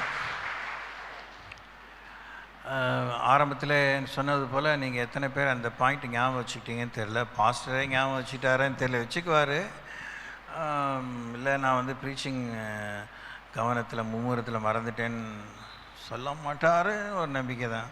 ப்ராப்ளி கடவுளை சித்தமானால் அதுதான் சரியான ஞானமான வார்த்தை. கர்த்தருக்கு சித்தமானால் இந்த ஆண்டிலே பிஃபோர் 2025 இஸ் ஓவர், இன்னும் ஒரு முறை நாம் ஆத்துமாதாய பயிற்சியிலே ஒரு கூர்முனையை பெறும்படி ஆண்டவர் நம்ம மத்தியிலே அவர் கொண்டு வரும்படி ஜெபியுங்கள். கர்த்தர் உங்களை ஆசீர்வதிப்பாராக. இன்னும் ஒரு 5 நிமிடம் காத்திருங்கள். டீ வடிகட்டிட்டு இருக்காங்க. அது வடிகட்டி அது இதில் விட்ட உடனே தான், அதுக்காக தான் உட்கார வச்சு இதை சொல்லிகிட்டு இருக்கேன். ஏன்னா பாஸ்டர் வேறு பிரசங்கம் ஆரம்பிச்சிட்டு வரான்னு பயந்துட வேண்டாம். ஸோ அடுத்தபடியாக நம்முடைய ஐயா நம்ம மத்தியில் வந்திருப்பது மகா பெரிய மகிழ்ச்சி. அவருக்கு நிறைய ப்ரீச்சிங் அசைன்மெண்ட் இருக்குது, வெளியே காமிச்சிக்க மாட்டார், பல இடத்துக்கு போகிறாரு, பலர் கூப்பிட்றாங்க. அவங்க 2 பேரும் நம்ம மத்தியில் வந்ததுக்கு கர்த்தருக்கு நன்றி சொல்கிறேன். நீங்கள் இந்த ஆண்டு நீங்கள் கேட்ட அவரே இப்படி செய்வார் நான் எதிர்பார்க்கல. That's very good. ஏன்னா நீங்கள் என்ன அளவுக்கு நீங்கள் கவனிச்சிங்க, என்ன அளவுக்கு கவனிக்கல அப்படிங்கிறது என்றைக்குமே நம்ம புரிஞ்சிக்க வேண்டிய ஒரு விஷயம். நீங்கள் நல்ல சாட்சி சொன்னீங்க, கவனிச்சிருக்கீங்க, கவனிக்கலைன்னா பேத்தெல்லாம் ஒன்றும் சொல்லிட முடியாது. ஆனால் அவர் வேறு ஒரு கடைசியில் ஒரு காரியம் சொன்னார், ரொம்ப வருஷமாக இந்த லைனில் இருக்கேன், நீங்கள் என்ன சொல்லுவீங்க சொல்ல மாட்டீங்க, என்ன பசப்பீங்க எனக்கு தெரியுன்ட்டார். சோதரம். ஸோ நீங்கள் கவனிச்சிருக்கீங்க. இந்த ஆண்டு இந்த கருப்பொருளை நீங்கள் தியானியுங்கள். பெரிய ஒரு வெற்றி கிடைக்கும், பெரிய ஒரு தரிசனம் கிடைக்கும். இதெல்லாம் இந்த கிறிஸ்தவ சபைகளிலே பேசி பழகின நம்ம கூட ஈயில் 13 வாரம் கூடி வரும்போது இந்த கிறிஸ்டியன் கிளிஷே அப்படின்னு ஒரு வார்த்தை வரும். கிறிஸ்துவ உலகத்திலேயே இப்படி தூக்கி வச்சு பேசுகிற நிறைய வார்த்தைகள் சொற்றவெல்லாம் இருக்குது. அது மாதிரிலாம் நம்ம யோசிக்க வேண்டாம். நம்ம ஆண்டவருக்காக நிஜமாகவே எழுப்பி பிரகாசிக்கணும். இந்த அட்டண்டன்ஸ் கொடுக்கறது, வர்றது போகிறது இதில் மாத்திரம் நம்ம திருப்தி ஆக வேண்டாம். குறிப்பாக ஆண்கள், உங்களால் நிச்சயமாக முடியும், நீங்கள் செய்யணும். உங்கள் பங்குக்கு கர்த்தருக்கும்பாக நீங்கள் மகிமையின் கிரீடம், நீதியின் கிரீடம், வாடாத பொற்கிரீடம் சகலத்தையும் சூடும்படியாக நீங்கள் உங்களை ஆயத்தப்படுத்திக்கணும். உங்களால் முடியும், ஒவ்வொருத்தரால் முடியும். அந்த சந்ததி என்பதை பற்றி நாம் இன்னும் நிறைய வருகிற வாரங்களிலே கடவுளுடைய வழிநடத்தலோடு கூட தியானிக்க போகிறோம். எனக்கு ஆச்சரியம் என்னென்னா, நான் கூட யோசித்தேன், அது நிறைய விஷயம் வெளியே சொல்கிறதில்ல, இந்த கருப்பொருள் ஒரு பெரிய தாக்கத்தை பலருக்கு ஏற்படுத்தும்னு சொல்லி எனக்குள்ளாக நான் போராடி இந்த ஆண்டுக்குரிய கருப்பொருளை ஆண்டிடத்தில் பெற்றேன். அது கூட தங்கள் சபையில் கொஞ்சம் போய் சொல்லுவேன்னு பாஸ்டர் சொன்னது எனக்கு ரொம்ப சந்தோஷமாகிடுச்சு. அதனால் எனக்கு ஒன்றும் பெருமை கிடையாது, கர்த்தருடைய வார்த்தை தான். கர்த்தருடைய வார்த்தை எல்லாருக்கும் உண்டு. ஆனால் அந்த அளவுக்கு இந்த தீம், இந்த கருப்பொருள் அவரை தொட்டிருக்கிறது என்பது சம்திங் டு செரிஷ் அபவுட். ரொம்ப சந்தோஷம். நீங்கள் அவருக்காக ஜெபிக்கணும். மேலே எழுந்து ஜெயிப்போமா இந்த என்ன சொல்கிறது, பிரசங்க வேலை முடித்தவுடனே அவர் லாட்ஜுக்கு போயிடுவார். நைட்டு தான் போனோம், அவருக்கு சில வேலை இருக்குது, கொஞ்சம் நேரம் ரெஸ்ட் எடுக்கணும். எழுந்து நின்று அவருக்காக நம்ம ஜெபிப்போம். Let's all stand together and pray for him. கரங்களை நீட்டுவோம். ஹalleluya, ஹalleluya, ஹalleluya. ஓதுலாந்தர மதினாந்தர வித்யாத்துர பலரிகல கரபலர பலபலபர பஷபர பலர பலர மாத்திரத்திர கரபலர பலபலப ஷபூதர பரியத்தர பலர பலப கபர பலர பலப மினி அந்தர பலரிகாலா தரயா கரப Shukri குரபதியாத்தர பலர பலபர பஷபர பலர பலப மஹேத்ர சக்கரானியா கரபலருகல கரப ஷிபர பலர பலபல பரப ஷபரப miri அந்துர பலரகல கரப ஷபர பலர பலப. Hallelujah, hallelujah, hallelujah, hallelujah, hallelujah, hallelujah, hallelujah, hallelujah, hallelujah. ஜீவனுள்ள தேவனே, உம்மை நன்றியோடு கூட ஸ்தோத்திரிக்கிறோம். எங்கள் மத்தியிலே கொண்டு வந்த பாஸ்டர் கலை தேவதாசன் அவர்களுக்காக நன்றி சொல்லுகிறோம். Thank you Lord. 127ஆம் சங்கீதத்தில் 4ஆம் வசனத்திலிருந்து 6ஆம் வசனம் வரைக்குமாக அவர் வாழ்விலே, அவர் திருச்சபை மக்களிலே, அவருடைய ஆவிக்குரிய சந்ததியிலே, அவருடைய கர்ப்பத்தின் கனியான பிள்ளைகள் மூலமாக தேவன் இந்த வாக்குறுதிகளை வல்லமையாய் நிறைவேற்றும்படி வேண்டிக் கொள்கிறோம். இதோ பிள்ளைகள் கர்த்தரால் வரும் சுதந்திரம், கர்ப்பத்தின் கனி அவரால் கிடைக்கும் பலன். வால வயதின் குமாரர் பலவான் கையில் உள்ள அம்புகளுக்கு ஒப்பாயிருக்கிறார்கள்.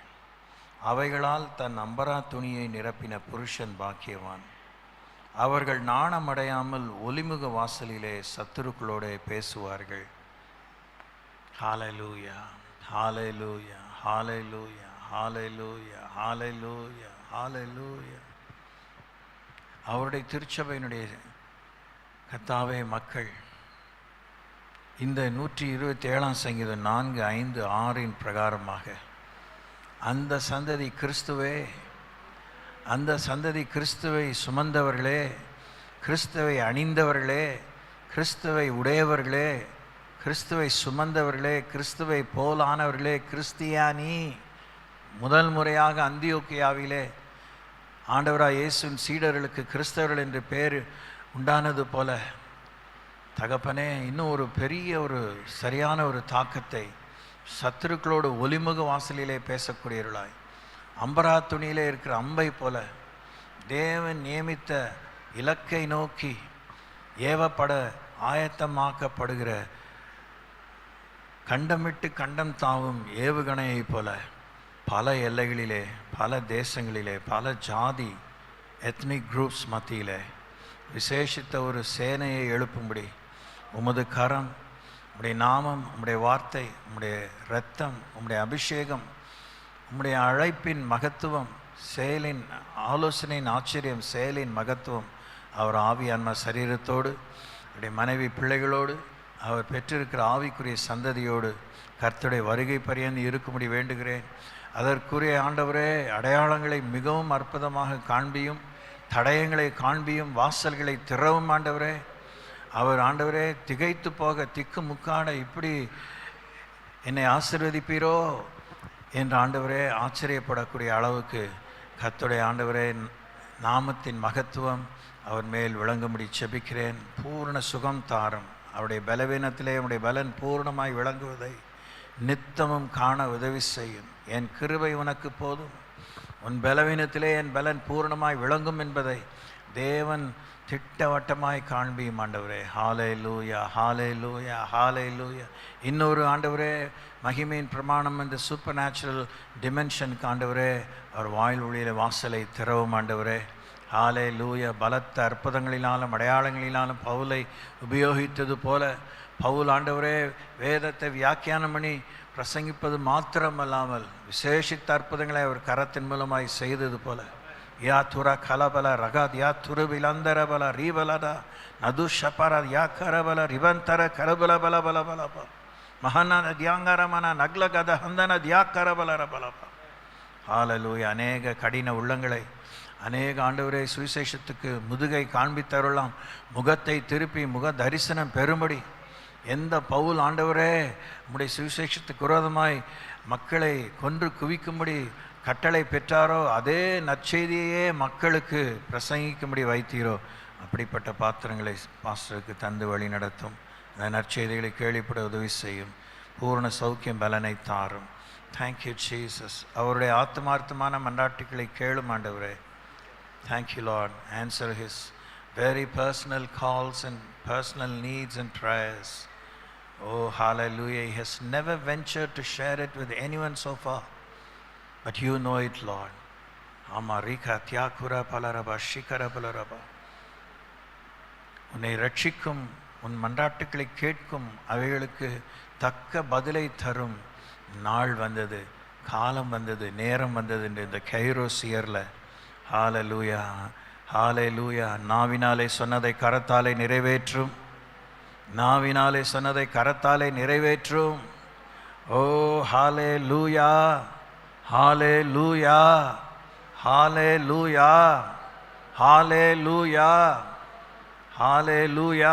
Thank you Lord, thank you Lord, thank you Lord, thank you Lord, thank you Lord, thank you Lord, thank you Lord, thank you Lord, thank you Lord. Thank you Lord Jesus. Igidikara bala ragala garaba shabaraba iratya karabala rabala bala rigadyatara bala rabala ma shabara bala raba nikra karabala rigala karaba shubara bala rabala bala bala idanandara bala rabala bala kavitra shakara bala raba. அந்த சிறையிருப்பின் தேசத்திலேயே பார்வோனுக்கும், அந்த சிறையிருப்பின் தேசத்திலேயே பாபிலோனிலே தானியேலை கொண்டும் யோசேப்பை கொண்டும் ஷத்ராக் Meshach அபேத் நெகோவை கொண்டும் தேவன் ஆண்டவரே அவர்களுக்கு எச்சரிப்பையும் அவர்களுக்கு திருப்பத்தையும் தேவ நாமத்தை மகிமைப்படுத்தும்படியான அற்புத அடையாளங்களை காண்பித்தது போல அப்படிப்பட்ட ஒரு டைட் சுச்சுவேஷனில் உம்முடைய கரம் அவரோடு இருந்து அந்த அடையாளத்தை நீ தந்து உறுதிப்படுத்தும், அந்த அடையாளத்தை தந்து உறுதிப்படுத்தும். Ibadani debe debe namu mamuspati tarusa askati turu shalaraha parapasira yakaraba அநேர துக்கரபர சபத் யாக்கரப Sivu துருவலி விராத்தரப. அவர் ஒரு தனிப்பட்ட நபனோ மனுஷனோ மனுஷியோ, அது ஒரு நிலையோ ஒரு அந்தஸ்தோ, அது ஒரு குழுவோ, அது ஒரு கூட்டமோ ஒரு கூட்டத்தினரோ ஒரு இனத்தினரோ. அல்லேலூயா. தியாபர பல ரிபர கரபல ரிபிலி பலபல பலபல பலப. Thank you Lord, thank you Lord, thank you Lord. நம்முடைய ஓங்கிய புயமும் பலத்த கரமும் விரலின் செயலும் அவரோடு கூட இருப்பதாக. Praises to you. Thank you Lord. ஆசீர்வதியும், எடுத்து பாவியும், பூர்ண சுகம் தாரும். ஆயுசு நாட்களை ஆண்டவரே நிறைய பண்ணும். அதை ஆயுசு நாட்களிலே வேண்டிய நிறைவை தாரும், நிறைவை தாரும், நிறைவை தாரும் ஆண்டவர். நிறைகுடம் ததும்பாது எப்படின்னு நாங்கள் கேட்டிருக்கோம். அதுபோல் ஆண்டவரே அந்த ஸ்ட்ரகிள்ஸ்லாம் இயேசு நாமத்தினாலே நீங்கி போவதாக. ஹல்லேலூயா, ஹல்லேலூயா, ஹல்லேலூயா, ஹல்லேலூயா. பலமல்ல, பராக்கிரமில்ல, பக்தியில் யுக்தியில் இப்படி ஆவினாலே ஆகட்டும். ஆமேன். Thank you Lord. உமக்கு ஸ்தோத்திரம், ஸ்தோத்திரம், ஸ்தோத்திரம், ஸ்தோத்திரம். நல்ல பிரயாண கிருபைகளை தாரும். அச்செய்தியை தொடர்ந்து கேள்விப்பட உதவி செய்யும். இயேசு நாமத்தினாலே வாழ்த்துகிறோம், துதிகளை பாத்தில் வைக்கிறோம், ஆசீர்வதித்து அனுப்புகிறோம் அன்பின் பிதாவே. என் ஆத்மாவே கர்த்தரை ஸ்தோத்திரி, என் முழுமே பசுநாமத்தை ஸ்தோத்திரி. என் ஆத்மாவே கர்த்தரை ஸ்தோத்திரி, அவர் செய்த சகல உபகாரங்களையும் பரவாது. ஆமென். அல்லேலூயா.